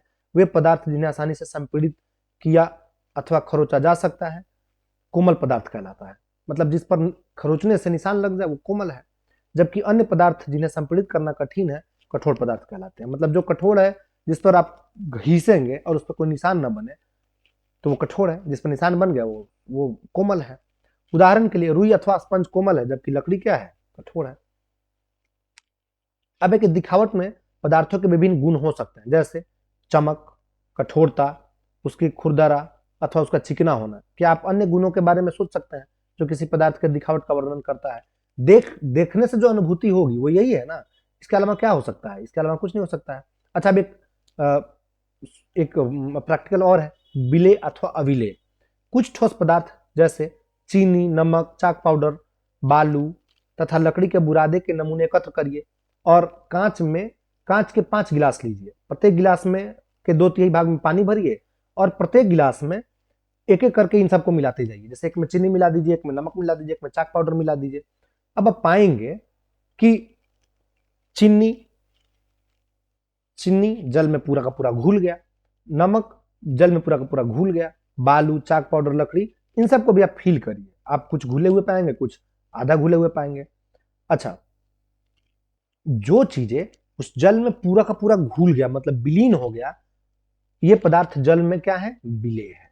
जो विलीन हो गए वो क्या है, विलेय है। अन्य पदार्थ जल के साथ मिश्रित नहीं होते हैं अथवा काफी समय तक गिलास में मतलब वो घुलते रहते हैं, तो ये क्या हुए, अविलेय हुए। जैसे बालू क्या होगा, अविलेय होगा। क्योंकि जल बहुत से पदार्थों को विलीन कर सकता है, इसीलिए हमारे शरीर के प्रकारों में इसकी एक महत्वपूर्ण भूमिका होती है। क्या द्रव भी जल में विलीन हो सकता है? बिल्कुल हो सकता है। दूध को जल में घोल के देख लीजिए, दूध में नींबू का रस घोल के देख लीजिए, बिल्कुल विलेय हो जाएगा। लेकिन दूध में, पानी में कुछ चीज ऐसे भी है जो नहीं घुल पाएंगे। जैसे तेल, सरसों का तेल नहीं घुल पाएगा, नारियल का तेल नहीं घुल पाएगा, मिट्टी का तेल नहीं घुल पाएगा, या तो इसके सतह पे तैरने लग जाएगा। तो कह रहा है इसके परीक्षण करने के लिए, तो इसको भी जब आप परीक्षण करेंगे तो यही पाएंगे कि इसमें से कुछ जो है वो घुल गए और कुछ जो है वो नहीं घुले। जैसे सिरका यानी कि नींबू का रस यानी कि खट्टा पदार्थ अगर आप उसमें घोलते हैं तो वो घुल जाएंगे, लेकिन कुछ नहीं घुलेंगे। जो नहीं घुलेंगे उसको, जैसे तेल उसके सतह पे तैरने लग जाएगा। तो यही इस परीक्षण में कह रहा है, यही आपको इस परीक्षण में करना है कि सिरका को घोर का मतलब घोलना है, पानी में ऑब्जर्व करना है, तो भली भांति मिश्रित हो जाएगा। नींबू का रस का भी सेम सीन है, सरसों का तेल तैरने लगेगा, नारियल का तेल तैरने लगेगा, केरोसिन तैरने लगेगा। अब ठीक वैसे ही जल में हम कुछ गैसों को भी लेकर के देखते हैं। तो हम जानते हैं कि जल का जो सूत्र होता है वो H2O होता है, यानी कि इसमें हाइड्रोजन और ऑक्सीजन दोनों होता है। और आप ये जानते भी हैं कि जल में ऑक्सीजन होता है, उसी की वजह से जल में रहने वाले जंतु और पादपों का जीवन भरण होता है।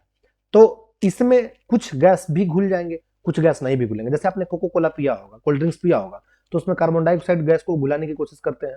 इसी की वजह से वो बोतल में कार्बन डाइऑक्साइड भर के उसको पैक कर देते हैं, तो उसमें घुला होता है। जब तक वो घुला होता है जल में, तब तक वो उफान मारता है, और जैसे ही उसके कार्बन डाइऑक्साइड निकल जाते हैं, फिर वो नॉर्मल का नॉर्मल हो जाता है मतलब।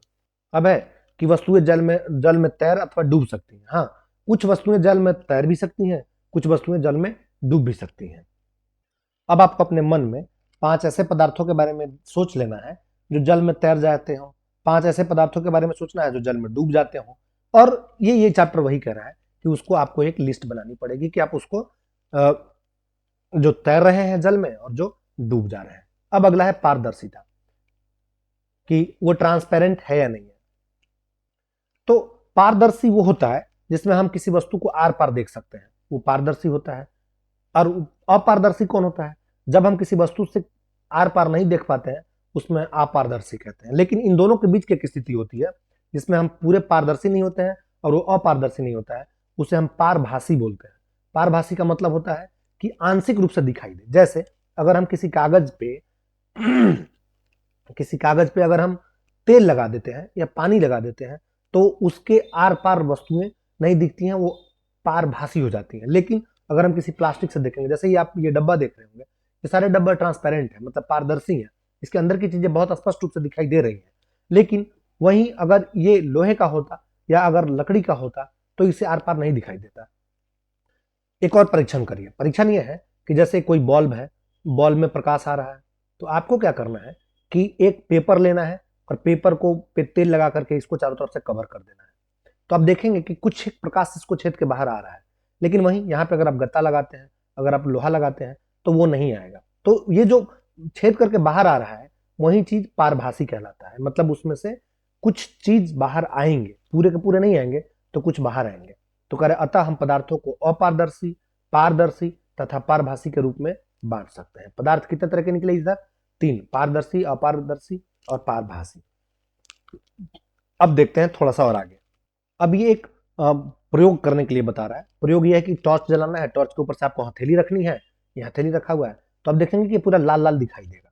तो ये ना ये पारदर्शी है ना अपारदर्शी है, ये क्या हो गया? ये पारभासी हो गया। मतलब कुछ हद तक ये कोशिश है कि इसे प्रकाश दिख रहा है। तो हमने इस पूरे चैप्टर में क्या पढ़ा? यही इन्हीं चीजों के बारे में पढ़ा कि पदार्थ को हम किन किन तरह से बांट सकते हैं। यानी कि पदार्थ जो है उसकी अपनी दिखावट होती है तथा इसके जल अथवा द्रव के मिश्रित होने के ढंग भिन्न भिन्न होते हैं। वे जल में तैर अथवा डूब भी सकते हैं, अथवा पारदर्शी, अपारदर्शी और पारभासी भी हो सकते हैं। पदार्थों का समूहन उसके गुण की समानताओं अथवा विभिन्नताओं के आधार पर किया जा सकता है। हमें पदार्थों के समूह को रखने की आवश्यकता क्यों पड़ती है? क्योंकि दैनिक जीवन में हम प्रायः पदार्थों का समूहन अपनी सुविधा के लिए करते हैं। तो पदार्थ की यही सब बेसिक चीजें थी। आज हमने इसी के बारे में सब कुछ पढ़ा। इस प्रकार समूहन के लाभप्रद होने की एक दूसरा कारण है कि पदार्थों को इस प्रकार समूह में बांट करके उसके गुणों का अध्ययन अथवा इन गुणों के किन्हीं भी पैटर्नों का अवलोकन करना सुविधाजनक बन जाता है। कुछ नहीं है, ये इनका काम हो गया है। अब जो आज हमने शब्द पढ़े उसमें मुख्य मुख्य शब्द कौन से थे ये देख लीजिए।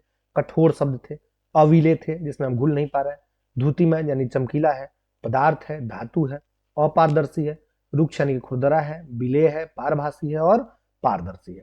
अब इनके प्रश्नों को हम थोड़ा देख लेते हैं। उससे पहले हम सारांश समझ लेते हैं कि सारांश क्या है इसका। सारांश है कि हमारे चारों ओर की वस्तुएं अनेक प्रकार के पदार्थों से बनी हुई है। बिल्कुल सही है। किसी दिए गए पदार्थों का उपयोग बहुत सी वस्तुओं के निर्माण में किया जा सकता है। किसी वस्तु को लेकर किसी वस्तु को केवल एक ही पदार्थ से भी बनाना संभव हो सकता है, अथवा उसे विभिन्न प्रकार के पदार्थों से भी बनाया जा सकता है।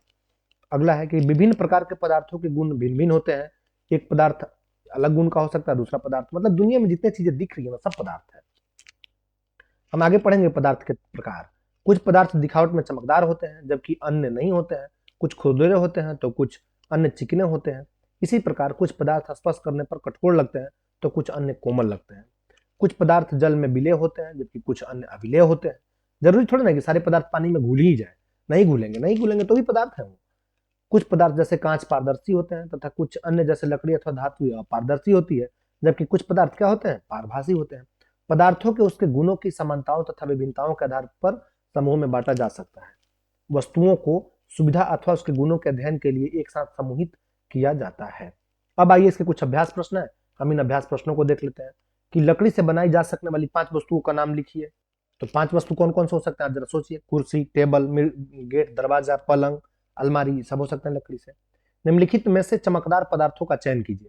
कौन कौन से इसमें चमकदार है इसका चयन कीजिए। तो कांच की प्याली ये चमकदार हो सकती है। दूसरा, स्टील का चम्मच, ये भी चमकदार हो सकता है। सूती कमीज, ये चमकदार नहीं है। प्लास्टिक खिलौने भी चमकदार नहीं है। निम्नलिखित वस्तुओं का मिलान उन पदार्थों से कीजिए जिन्हें उन्हें बनाया जा सकता है। याद रखिए यदि कोई वस्तु एक से अधिक पदार्थों से भी मिलकर बन सकती है तथा किसी दिए गए पदार्थों का उपयोग बहुत सी वस्तुओं को बनाने में भी किया जा सकता है। तो इसकी एक सूची बनानी है कि कौन किससे बनेगा। तो आप सोचिए पुस्तक किससे बनेगा? पुस्तक कांच से बन सकता है? नहीं। चमड़ा प्लास्टिक से बन सकता है? लकड़ी से नहीं बन सकता है। वो किससे बनेगा? जब भी बनेगा वो कागज से बनेगा। वैसे ही गिलास किससे बन सकता है? गिलास वो इनमें से जो दिया हुआ है इसमें सिर्फ कांच से बन सकता है। ठीक है। कुर्सी किससे बन सकता है? कुर्सी 2 चीजों से बन सकता है, लकड़ी से भी और प्लास्टिक से भी। हम लकड़ी ही मान लेते हैं यहाँ पे कि कुर्सी लकड़ी से बन सकता है। खिलौना किससे बन सकता है? खिलौना प्लास्टिक से बन सकता है। और जूते किससे बन सकते हैं? चमड़े से बन सकते हैं, जो आप खाएंगे अगर नहीं आप पढ़ेंगे तो। ठीक है। तो अगला प्रश्न देखिए कि नीचे दिए गए कथन सत्य है अथवा असत्य, इसका उल्लेख कीजिए। कौन सा कथन सत्य है असत्य है इसके बारे में हमें बात करना है। कह रहा है कि पत्थर पारदर्शी होता है जबकि कांच अपारदर्शी। कांच अपारदर्शी होता है, गलत। कह रहा नोटबुक में धुती होती है जबकि रबड़ में नहीं होती है, ये भी गलत। नोटबुक में धुती कहां से होती है? चाक जल में विलीन हो जाता है, गलत, ये विलीन नहीं होता है। लकड़ी का टुकड़ा जल पर तैरता है, हाँ तैरता है तभी तो नाव बनते हैं। कह रहा है कि चीनी जल में विलीन हो जाता है, बिल्कुल विलीन हो जाता है, चीनी जल में विलीन हो जाता है,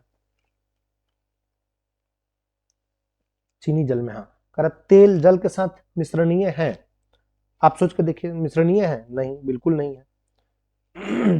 कह रहा है बालू जल में निषादित हो जाता है, बालू जल में निषादित हो जाता है, हाँ सही है ये।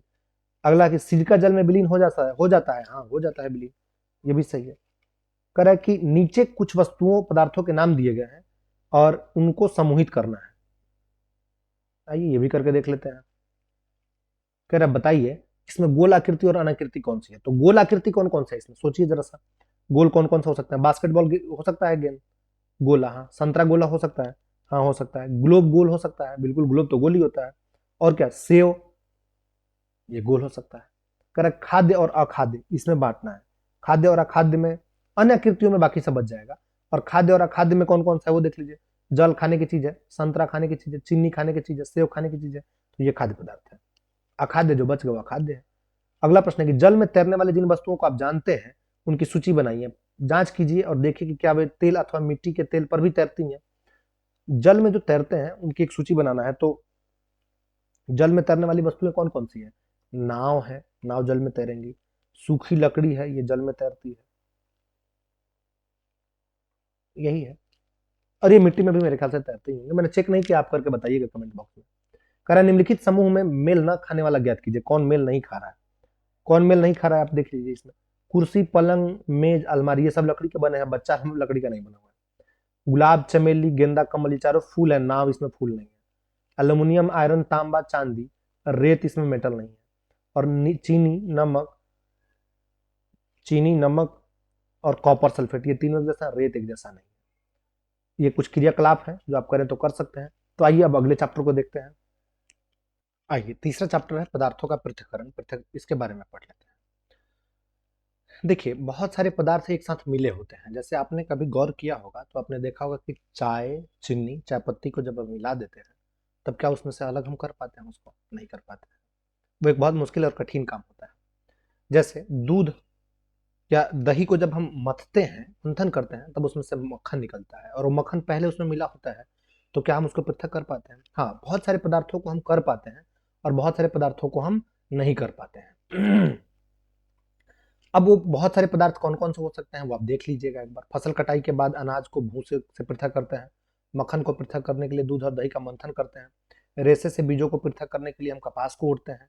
कदाचित अपने नमकीन, दलिया अथवा पोहा खाया होगा, यदि आपने यहाँ पाया होगा कि इसमें मिर्च है तो खाने से पहले उसे आप सावधानी पूर्वक बाहर निकाल देते हैं। मैं तो नहीं निकालता हूँ, मैं खाता हूँ, मुझे मिर्च थोड़ा ठीक लग जाता है, सिर्फ मिर्च नहीं।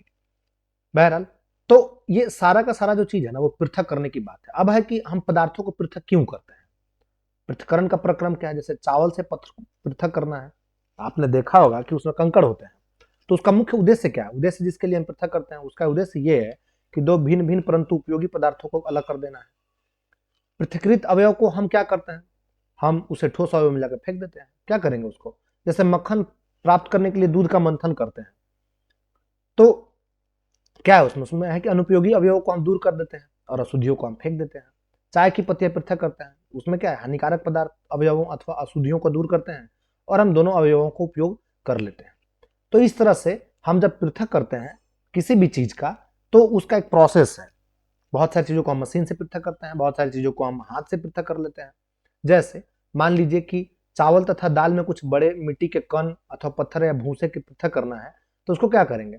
ऐसी अशुद्धियों को घर में माएँ क्या करती हैं? उसको हाथ में लेती हैं, मतलब डगड़े में लेती हैं या किसी बड़े बर्तन में लेती हैं और उसको एक एक करके छांट कर निकाल लेती हैं। तो बहुत सारे तरीके हैं इसको पृथक करने के। कुछ तरीके हाथ से निकलते हैं, कुछ मशीन से निकलते हैं। जैसे आपने थ्रेसिंग करवाया गेहूं का, तो गेहूं का थ्रेसिंग कराएंगे तो उस मशीन से भूसा अलग हो जाएगा, गेहूं अलग हो जाएगा। जैसे आपने जा करके चावल, धान से चावल बनवाया, तो आप जब मशीन में लेकर के जाएंगे तो भूसी एक तरफ निकल के चला जाएगा, धान एक तरफ चला आएगा, मतलब चावल एक तरफ चला आएगा। आपने बहुत सारे तरीके ऐसे देखे होंगे। आजकल तो क्या कहते हैं, एक मशीन भी आ गया है, जिस मशीन के तहत आप दूध से मक्खन निकाल लेते हैं, दूध में डालते हैं और उसको ऑन करते हैं, निकल जाता है। बहुत सारी चीजों को मिलाने का भी, बहुत सारी चीजों को पृथक करने का भी मशीन आ गया है। तो वही कह रहा है कि पदार्थों का पृथक्करण की विधियां कौन कौन सी है। तो पहला तो ये हस्तचयन है, मैंने आपको बता ही दिया। दूसरा क्या, थ्रेसिंग है, ये भी मैंने आपको बता दिया कि धान, गेहूं, इन सब की थ्रेसिंग, या दलिया, इन सब की थ्रेसिंग होती है। तो ये सब तरीका भी मैंने आपको बता दिया कि इन सब तरीकों से किया जा सकता है, मतलब थ्रेसिंग किया जा सकता है। तीसरा है निष्पावन। सूखे रेत अथवा लकड़ी के बुरादे अथवा सूखी पत्तियों के पाउडर का एक मिश्रण बनाइए। इस मिश्रण को किसी किसी प्लेट अथवा समाचार पत्र के ऊपर रखिए। मिश्रण को ध्यान से देखिए, क्या आप दोनों अवयवों को आसानी से पृथक कर सकते हैं? बिल्कुल कर सकते हैं। आपने गांव में कभी रहा होगा तो देखा होगा कि किसान जो है थ्रेसिंग करने के बाद में वस्तु को हवा में लेकर के डुलाता है। ये देखिए, ये आकृति आप देख रहे हैं ना, ये आकृति को ऐसे डुलाता है, तो हवा के माध्यम से एक बैलेंस्ड बन जाता है। मतलब जैसे हवा का दिशा होगा, हवा जिस दिशा में जाएगा उस दिशा में सूप को लेकर रखना है, ठीक है। फिर हवा के जोर से जो पदार्थ जितनी द्रव्यमान धारण करता होगा उसी के अनुसार से वो गिरता है। जैसे भूसी दूर चला जाएगा, अनाज वहीं पास में गिर जाएगा। तो इस तरह से इसी को हम निष्पावन कहते हैं। यही एक तरीका है निष्पावन का। तो आपने देख लिया तीनों का। एक और तरीका है कि चालन। चालन क्या होता है? जैसे अगर आपने कहीं घर बन रहा होगा, घर बनते हुए देखा होगा, तो आपने पाया होगा कि मिस्त्री आता है और एक चलनी लेता है, चलनी पर बालू फेंकता है और उसी को हिलाता है। तो आप देखते होंगे कि बालू में पत्थरें रह जाती है, बालू नीचे गिर जाती है। जैसे ये देख लीजिए, ये चालन को कंकड़ तथा पत्थर के रेत से पृथक किया जा रहा है। और यही विधि आपने आटा चालते वक्त देखा होगा। घर में माएँ जब आटा चालती हैं रोटी पकाने के लिए, तो वो चालन विधि से ही करती है कि चालन विधि से करते हैं तो आटा गिर जाता है, जो बच जाता है वो चालन विधि में रह जाता है। यानी कि जो कुछ मेथड हमने देखे उसमें चालन, निष्पावन, थ्रेसिंग या हस्त विधि, ये सब हमने देखा कि जिस विधि से हम पृथक कर सकते हैं एक दूसरे पदार्थ को। अब है अवसादन, निस्तारण तथा निस्यंदन। अब इसको आसान भाषा में समझिए। जैसे मान लीजिए कभी आपने ये देखा होगा कि दाल घर में बना रही है माँ, तो दाल के ऊपर धूल और मिट्टी के हल्के कण बैठे हुए हैं। या चावल तथा दाल को पकाने से पहले उसको हम धोते हैं, तो धोते हैं तो हम क्या पाते हैं कि जब धोएंगे तो उसके पानी में उसके कण तैरने लग जाते हैं, और उसमें जो ग्रेडियंट होता है, मतलब जो चावल होता है वो नीचे बैठ जाता है। और जब जल उसमें हो जाता है, जिसमें घुल जाता है सारे डस्ट वगैरह, वो फिर माँ उस पानी को फेंक देती है और जो चावल और दाल होता है उसको बना लेती है, हम बना लेते हैं। तो इस तरह से उसका निस्यंदन विधि उसमें काम नहीं आता है। उसमें कौन सा काम आता है? सॉरी, उसे निस्यंदन कहते हैं। अब आपने कभी ऐसा भी देखा होगा कि आ, किसी भी चीज में, मतलब किसी पदार्थ में हमने जल को मिलाया, और जल मिलाते ही देखेंगे कि उसमें नीचे उसके तली में उसके अवसाद बैठ जाते हैं, मतलब उसकी गंदगियां बैठ जाती हैं। तो उसी को हम अवसादन कहते हैं। अच्छा, एक चीज और यही समझ लीजिए, अवसादित मिश्रण को बिना हिलाए जल की मिट्टी सहित उड़ेलने की क्रिया को हम क्या कहते हैं? निस्तारण कहते हैं। आइए अब हम ऐसे अन्य मिश्रणों का पता लगाते हैं जिनके अवयवों को अवसादन तथा निस्तारण विधि द्वारा पृथक किए जाते हैं। ऐसे हम कुछ चीज देखते हैं। जैसे यही है निस्तारण। जैसे ये जल है, ग्लास में जल ले लिया, इसमें कुछ अवयव है नीचे, इसमें मिट्टी एवं जल का मिश्रण है, इसको घोल दिया, और अघुरित पदार्थ इसको इसमें पलट दिया, नीचे जो रह गए ये मिट्टी के कण रह गए, तो इसे इसको अलग कर लिया। ऐसे सिद्धांत ऐसे द्रव के मिश्रण को पृथक करने में भी उपयोग में लाया जाता है जो आपस में मिश्रित नहीं होते हैं। उदाहरण के लिए तेल तथा जल को उसके मिश्रण से इसी विधि द्वारा पृथक किया जा सकता है। यदि यदि द्रव के ऐसे मिश्रण को कुछ समय के लिए रखा रहने दिया जाए तो ये पृथक पृथक परतों में बढ़ जाता है। इसके बाद जो अवयव ऊपरी परत बनाता है उसे निस्तारण द्वारा पृथक कर सकते हैं। आइए फिर से ठोस अथवा द्रव द्रव के किसी मिश्रण पर विचार करते हैं। जैसे चाय तैयार करने के बाद आप चाय की पत्तियां पृथक करने के लिए क्या करते हैं? अक्सर आप चलनी यानी कि छन्नी के द्वारा प्रयोग करते हैं और उसमें निस्तारण विधि का उपयोग देखते हैं। इसके द्वारा कुछ सहायता मिलती है, परंतु क्या आपको चाय की कुछ पत्तियां अब भी मिलती हैं? अब चाय को एक छन्नी में डाल दीजिए, क्या चाय की सारी पत्तियां छन्नी में रह जाती हैं? इसी पर हमको निस्यंदन कहते हैं, यानी कि फिल्टर कहना कहते हैं। आपने बचपन में 9वीं 8वीं क्लास में पढ़ा होगा कि एक फिल्टर पेपर लाते हैं, उसमें हम पानी और मिट्टी को घोल देते हैं और उस फिल्टर पेपर में डालते हैं, तो देखते होंगे कि फिल्टर पेपर कीप के सहारे एकदम साफ होकर के नीचे उतर रहा है और सारी गंदगियां उसमें फिल्टर होती है, तो यही है निस्यंदन, इसी को हम फिल्टरिंग कहते हैं। आजकल जो वाटर फिल्टर होते हैं उसमें कुछ वाटर फिल्टर उस टाइप के भी होते हैं, और इसका जो सबसे अधिक उपयोग है, मतलब इस फिल्टर मेथड का, इसका सबसे अधिक उपयोग पीने के लिए सुरक्षित जल मिलता है इसी में करते हैं, इसी के लिए करते हैं। पानी को फिल्टर करने के लिए इस मेथड का उपयोग सबसे ज्यादा किया जाता है। अगर आप राजस्थान जाएंगे तो देखेंगे इसी प्रक्रिया को थोड़ा और विस्तार कर देता है। जैसे सबसे पहले यहाँ बड़े बड़े पत्थर रख देंगे, फिर छोटे छोटे पत्थर रख देंगे, फिर उससे भी छोटे पत्थर रख देंगे, फिर बालू के कण रख देंगे और इससे पानी को बहने देंगे। तो बड़े पत्थर छोटे पत्थर छोटे पत्थर रेत रेत होते होते होते वो एक टैंक में आकर जमा होता है और यहाँ शुद्ध जल बन जाता है। तो ये एक तरह से यही फिल्टरिंग मेथड ये भी हुआ। और ये जो क्रियाकलाप कह रहा है ये वही है जो मैंने आपको बताया था, पानी को छानने वाला यही क्रियाकलाप है। आइए इसके आगे चलते हैं। यही वो फिल्टर पेपर है। फिल्टर पेपर को कोन में, ये कोन कोन होता है, इसमें इसको रख करके इसमें जल डालते हैं और ये ड्रॉपलेट्स होता है। ये हमने पढ़ा होगा 8वीं 9वीं क्लास में, ये होता है, बहुत सामान्य प्रक्रिया। अच्छा, एक और प्रक्रिया है अलग करने का। जैसे अगर हमने किसी पानी में नमक को मिला दिया है, ठीक है, अब इसमें से हम इस दोनों पदार्थ को कैसे अलग करेंगे? तो इस पदार्थ को अलग करने के लिए हम इसमें नीचे से आग देते हैं, और आग देते हैं तो इसे भाप बन करके पानी उड़ जाता है और नमक बच जाता है। सेम प्रक्रिया आपने चीनी और पानी का जो चाशनी बनता है उसमें देखा होगा, जिसे हम पाग कहते हैं, चाशनी कहते हैं। चाशनी में का उपयोग जब हो जाता है, जब चाशनी बच जाता है, तो हम क्या करते हैं कि नीचे से इसमें आग देते हैं और चाशनी का पानी उड़ जाता है, फिर चीनी बच जाता है, तो उसका हम उपयोग में ले लेते हैं। तो इस मेथड को हम वाष्पीकरण बोलते हैं, वाष्पीकरण बोलते हैं। और जल को उसके वाष्प में परिवर्तन करने की प्रक्रिया को हम क्या कहते हैं? वाष्पन कहते हैं। जहां पर जल होता है, वाष्पन की प्रक्रिया निरंतर होती रहती है, क्योंकि इन्वायरमेंट में जितनी ह्यूमिडिटी है, वो जैसे ही ह्यूमिडिटी उसमें बढ़ेगा, वाष्पन की प्रक्रिया धीमी हो जाएगी, और उसकी ह्यूमिडिटी घटेगी तो वाष्पन की प्रक्रिया तेज हो जाएगी। आसान भाषा में समझिए, जब आसमान में आर्द्रता कम होगी तो वाष्पन की प्रक्रिया बढ़ जाती है, और जब आसमान में आर्द्रता बढ़ती है इसलिए वाष्पन की प्रक्रिया घट जाएगी। यही कारण है कि गर्मियों में कपड़े जल्दी सूख जाते हैं, यही कारण है कि बरसात में कपड़े नहीं सूख पाते हैं जल्दी से। ठीक है, तो ये दो मेथड मैंने आपको बता दिया। अब इसके आगे थोड़ा और चलते हैं, इसके आगे देखते हैं कि अब कौन सा इसमें है। पृथक्करण की एक से अधिक विधियों का, पृथक्करण का ही मतलब पहले समझ लिया। पृथक, पृथक का मतलब अलग अलग करना, मतलब अलग अलग करने की एक से अधिक विधियों का उपयोग है। उपयोग जैसे हमने बालू और पानी को मिला लेते हैं तो उसमें से अलग करना है, नमक चीनी मिला लेते हैं, नमक पानी मिला लेते हैं उसको अलग करना है, चीनी पानी मिला लेना है उसमें करना है। और मजे की बात यह है कि समुद्र से जो नमक प्राप्त होता है ना, इसी मेथड से प्राप्त होता है। क्या करते हैं, समुद्र के पानी को ऐसे बाढ़ में घेर देते हैं और घेरने के बाद इसको छोड़ देते हैं, धूप निकलता है और धूप में से पानी सूख जाता है और एक लंबी उजली परत बन जाती है। इसी उजली परत को हम नमक कहते हैं। इसी नमक को लेकर के आते हैं और इसमें आयोडीन मिला देते हैं और ये पैक करके मार्केट में भेज देते हैं, जिसको हम कहते हैं आयोडीन युक्त नमक। ये वही नमक है जो गुजरात, राजस्थान, आपने सांभर झील सुन रखा होगा, राजस्थान में कुचामन में है, जयपुर के पास में पड़ता है, तो वहां इसी मेथड से, या गुजरात के इलाकों में इसी मेथड से हम इसका उपयोग करते हैं। और ये सारे प्रयोग बहुत बहुत खर्चीले नहीं है, इसमें बिल्कुल खर्चा नहीं है। जैसे आपने अगर वाष्पन विधि से नमक बनाया तो उसमें क्या ही खर्च है, सनलाइट आपका थोड़े ना है, तो सूरज का है, आया अपना गया चला गया। तो इस तरह से नमक तैयार हो जाता है। यही कारण है कि नमक मार्केट में अभी सस्ता मिलता है, इतनी महंगाई के बाद भी सस्ता तो क्या है, मतलब हाँ फिर भी ठीक है, उसके ट्रैवलिंग कॉस्ट ज्यादा है उस नमक को आप तक पहुंचने में। अब एक बहुत यक्ष प्रश्न है कि क्या जल किसी पदार्थ को कितनी भी मात्रा में घोल सकता है? अब आप सोच करके बताइए, क्या ऐसा संभव है? नहीं, बिल्कुल संभव नहीं है।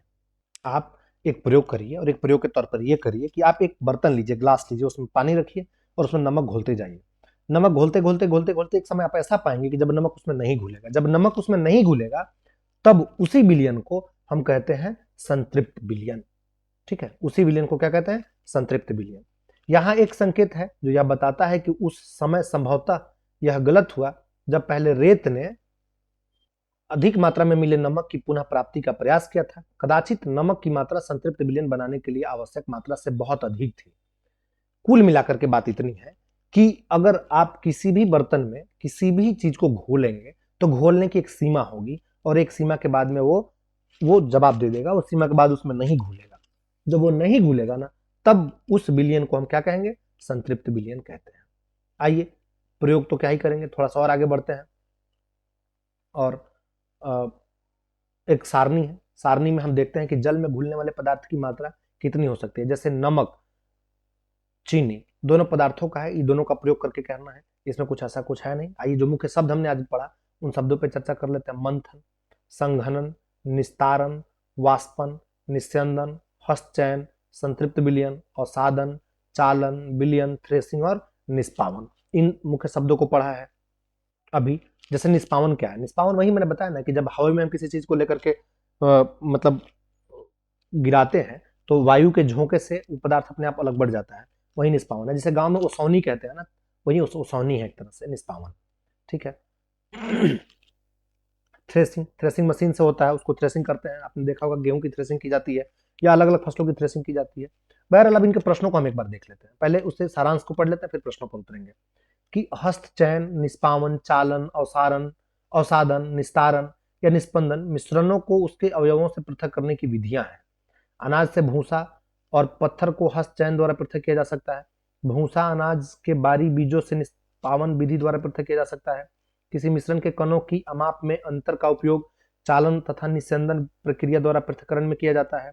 रेत और जल के मिश्रण में रेत के भारी कण तली में बैठ जाते हैं और निस्तारण की विधि द्वारा जल को पृथक किया जा सकता है। द्रव तथा उसके अभिलेय पदार्थों के अवयवों को निस्यंदन के उपयोग से पृथक किया जा सकता है। किसी विधि को उसी वाष्प में किसी द्रव को उसी वाष्प में परिवर्तित करने की प्रक्रिया को वाष्पन कहते हैं और वाष्पन की विधि का उपयोग द्रव में घुले ठोस को पृथक करने में किया जा सकता है। जिस विलयन में कोई पदार्थ और अधिक न घुल सके उस पदार्थ को संतृप्त विलयन कहा जाता है। किसी पदार्थ के विलयन को गर्म करने पर उसमें और अधिक पदार्थ घोला जा सकता है। बिल्कुल, जैसे मैं एक छोटा उदाहरण बता रहा हूँ, जैसे आपने पानी ले लीजिए, पानी में आप चीनी डाल दीजिए तो एक लिमिट के बाद में घुल जाएगा, लेकिन अब आप इसको गर्म करेंगे ना तो और घुलने लगेगा, और घुलते घुलते घुलते घुलते ये भी एक लिमिट पे आकर रुक जाएगा, लेकिन हाँ घुलेगा। गर्म करने पर उसमें घुलन की मात्रा बढ़ती है और जल विलेय पदार्थों की विभिन्न मात्राएं घुलता है। अब हम कुछ प्रश्नों को देख लेते हैं कि हमें किसी मिश्रण के विभिन्न अवयवों को पृथक करने की आवश्यकता क्यों होती है। दो उदाहरण लिखिए। देखिए, किसी भी मिश्रण को अवयव को पृथक करने की आवश्यकता निम्नलिखित कारण से हो सकती है। वो कौन कौन से कारण हो सकते हैं? एक सेकंड के लिए आप रोक करके सोचिए। क्या ये कारण हो सकता है कि कई बार मिश्रण में जो हानिकारक या अवांछित पदार्थ है उसको अलग करना शरीर के लिए जरूरी है, जीवन के लिए जरूरी है। जैसे मान लीजिए चावल में कंकड़ एक साथ में रहेगा तो क्या वो हमारे जीवन में काम आएगा? नहीं, वो बेकार हो जाएगा, हम उसे खा नहीं पाएंगे। दूसरा, कभी कभी हम उपयोगी पदार्थों को भी पृथक करते हैं जिसकी हमें अलग से उपयोग करने की आवश्यकता होती है। जैसे दूध से मक्खन को हम अलग कर देते हैं। क्यों? क्योंकि दूध भी जरूरी है और मक्खन भी जरूरी है। मक्खन कहां से लाएंगे अगर दूध से हम उसको पृथक नहीं करेंगे तो ये तरीका है। अगला कि निष्पावन से क्या अभिप्राय है या कहाँ उपयोग किया जाता है? निष्पावन मैंने अभी आपको बताया था, निष्पावन वही चीज है जिसमें हम किसी चीज को हवा में लेकर के ओसाते हैं तो उसे अलग अलग पृथक हो जाता है। ठीक है। अब इसका उपयोग कहाँ है? इसका उपयोग किसान सबसे अधिक करते हैं। ठीक है। पकाने से पहले दालों में किसी नमूने से आप भूसे एवं धूल के कण कैसे पृथक करेंगे? देखिए, इसका बहुत आराम से तरीका है कि दाल के नमूने से भूसे और धूल कण हस्तचयन विधि से अलग करते हैं, क्योंकि हस्तचयन विधि से हम दाल का चावल को भी घर में चूनते हैं, देखते होंगे। अगला प्रश्न है कि छालन से क्या अभिप्राय है या कहाँ उपयोग किया जाता है? छालन भिन्न प्रकार के मिश्रण के घटक को अलग करने की एक विधि है जिसमें एक विशेष प्रकार के कणों को छननी के छोटे छोटे छेदों से अलग किया जाता है, जबकि बड़े बड़े कण छलनी में ही रह जाते हैं। जैसे आटा चालते हैं, आटा चालते वक्त आपने देखा होगा कि माएं जब चालती हैं तो उसमें आटे के बारीक नीचे चले जाते हैं और ऊपर उसके भूसी रह जाते हैं, तो यही छालन है। अगला प्रश्न है कि रेत और जल के मिश्रण से आप रेत तथा जल को कैसे पृथक करेंगे? ये निस्तारण विधि से करेंगे। निस्तारण विधि से करेंगे, यानी कि रेत के भारी कण बर्तन के तली में बैठ जाता है और वो अवसादन विधि हो जाता है। और है कि इसमें पानी को हल्का ऊपर होता है जो ऊपर रह जाता है, जिसमें निस्तारण विधि से अलग कर लिया जाता है। पानी को और साफ करने के लिए फिल्टर पेपर से छान लिया जाता है तो पानी पीने के काम आ जाता है और उधर का रेत निकल जाता है। अगला प्रश्न है कि आटे और चीनी के मिश्रण से क्या चीनी को पृथक करना संभव है? अगर हाँ तो आप इसे कैसे करेंगे? हाँ, यह संभव है। इसको किस विधि से करेंगे? छानन विधि से उसको अलग कर सकते हैं आप, लेकिन ध्यान दें आटा सूखा होना चाहिए, गीला नहीं। अगला प्रश्न है कि पंकिल जल के किसी नमूने से आप स्वच्छ जल कैसे प्राप्त करेंगे? सिंपल है, वहीं फिल्टर पेपर लगा करके कीप के सहारे, जो मैंने आपको बताया था वहां पर। अगला प्रश्न है कि आप रिक्त स्थानों को भरिए। धान के दानों को डांडियों से पृथक करने की विधि क्या कहलाती है? तो वो थ्रेसिंग कहलाएगी। थ्रेसिंग कहलाएगी। करेक्ट, किसी एक कपड़े पर दूध को उड़ेलते हैं, जो मलाई उस पर रह जाती है, पृथक्करण की यह प्रक्रिया क्या कहलाती है? छानन कहलाती है, छालन कहलाती है, यही है। समुद्र के जल से नमक बनाने की प्रक्रिया क्या है? ये तो वाष्पन, आपको बताया था कि इसको वाष्पन की विधि से किया जाता है। जब पंकिल जल को पूरी रात एक बाल्टी में रखा जाता है तो अशुद्धियां तली में बैठ जाती हैं। इसके बाद स्वच्छ जल को ऊपर से पृथक कर लेते हैं। इसमें उपयोग होने वाली पृथक्करण की प्रक्रिया को अवसादन और निस्तारण कहते हैं। अवसादन और निस्तारण कहते हैं। अब कह रहे सत्य तथा असत्य बताइए। कह रहे दूध और जल के मिश्रण को निस्पंदन द्वारा पृथक किया जा सकता है। दूध और जल को निस्पंदन के द्वारा नहीं, बिल्कुल नहीं किया जा सकता, पॉसिबल ही नहीं है। कह रहा है नमक तथा चीनी के मिश्रण को निष्पावन द्वारा पृथक किया जा सकता है, नहीं, नमक और चीनी के मिश्रण को वाष्पन से कर सकते हैं। चाय की पत्तियों को चाय से पृथक्करण निस्यंदन द्वारा किया जा सकता है, नहीं, इसको छानन के द्वारा अलग किया जा सकता है।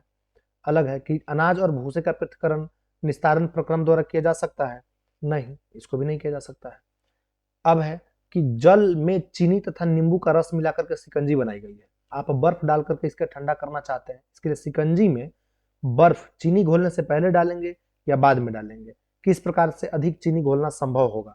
देखिए, बर्फ डालने के पहले हमें चीनी डालना चाहिए। जब हम बर्फ डालेंगे उसमें, तो उसमें हम चीनी डालेंगे, क्योंकि चीनी गर्म पानी में अधिक तेजी से घुल जाती है, ठंडा पानी में धीरे से घुलता है, क्योंकि ठंडे पानी में बर्फ मिला करके हम अधिक चीनी घुला सकते हैं। अच्छा, अब कुछ अतिरिक्त प्रश्न भी आपके मन में इसमें हो सकते हैं, अवलोकन के लिए कुछ विधियां दी गई हैं, उसको आप देख लीजिएगा। अतिरिक्त प्रश्न ये सकता है कि मिश्रण किसे कहते हैं, ये प्रश्न यहाँ बनना चाहिए। ये अगर नहीं दिया है तो हमारे मन में आ रहा है, आपके मन में भी आना चाहिए कि मिश्रण क्या है। तो मिश्रण वो है कि दो या दो से अधिक पदार्थों के मिश्रण कहते हैं। दो या अधिक पदार्थ जब मिल जाते हैं तो उसको हम मिश्रण कहते हैं। जैसे हवा, धूलकण, शरबत आदि, ये सब मिश्रण है। सवाल है पृथक्करण क्या है? पृथक्करण वो है कि किसी पदार्थ के अलग करने की जो प्रक्रिया है मिश्रण से, उसको हम पृथक्करण कहते हैं। अगला एक और प्रश्न बन सकता है अवसादन। अवसादन कहीं ऊपर नहीं दिया हुआ था, तो अवसादन क्या है? तो अवसादन किसी तरल मिश्रण के भारी ठोस पदार्थ के नीचे बैठने की प्रक्रिया को हम क्या कहते हैं? अवसादन कहते हैं। अवसाद, अवसाद क्या मतलब? नीचे सेडिमेंटेशन होता है, यह अवसादन हो गया। ठीक है, पृथक्करण अवसादन हो ही गया। अब एक निथारना किसे कहते हैं? निथारना द्रव एवं ठोस के मिश्रण से ठोस पदार्थ के अवसादन के बाद तरल पदार्थ को बाहर गिराकर अलग करने की विधि क्या कहता है? निथारना कहलाता है। ये आगे मिलेगा, देखेंगे इसको। छानना तो आपने देखा ही होगा। ऊर्ध्वपातन क्या कहता है? ऊर्ध्वपातन बहुत मशहूर प्रश्न है। ऊर्ध्वपातन की का जो प्रश्न है, ये बीपीएससी ने तो दर्जनों बार पूछे हुए हैं। क्या है ऊर्ध्वपातन, किसे कहता है? तो ऊर्ध्वपातन यह है कि एक ठोस पदार्थ का सीधे गैस और गैस का ठोस पदार्थों में बदलने की प्रक्रिया को हम ऊर्ध्वपातन कहते हैं। जैसे कपूर है, कपूर सीधे गैस बन जाएगा। ठीक है, ये ऊर्ध्वपातन होता है। अब तो क्या ही है, ऊर्ध्वपातन के कुछ एग्जाम्पल्स हम आपको बताते हैं। कपूर तो हो ही गया, दूसरा अमोनियम क्लोराइड भी होता है। अमोनियम क्लोराइड, साथ में नेप्थलीन भी होता है। नेप्थलीन भी ऊर्ध्वपातन के काम आता है। तो चलिए, आज के लिए बस इतना ही। इस वीडियो को देखिए और अगले वीडियो में हम क्लास 6 के जो बचे हुए विज्ञान के जो चैप्टर्स हैं उसको भी पढ़ा देंगे। 3 चैप्टर इसमें मैंने पढ़ाया, मेरा पहला दिन था आज ये। आज के लिए बस इतना ही। जय हिंद। लाइक से सब्सक्राइब करते रहें, बढ़ते रहें।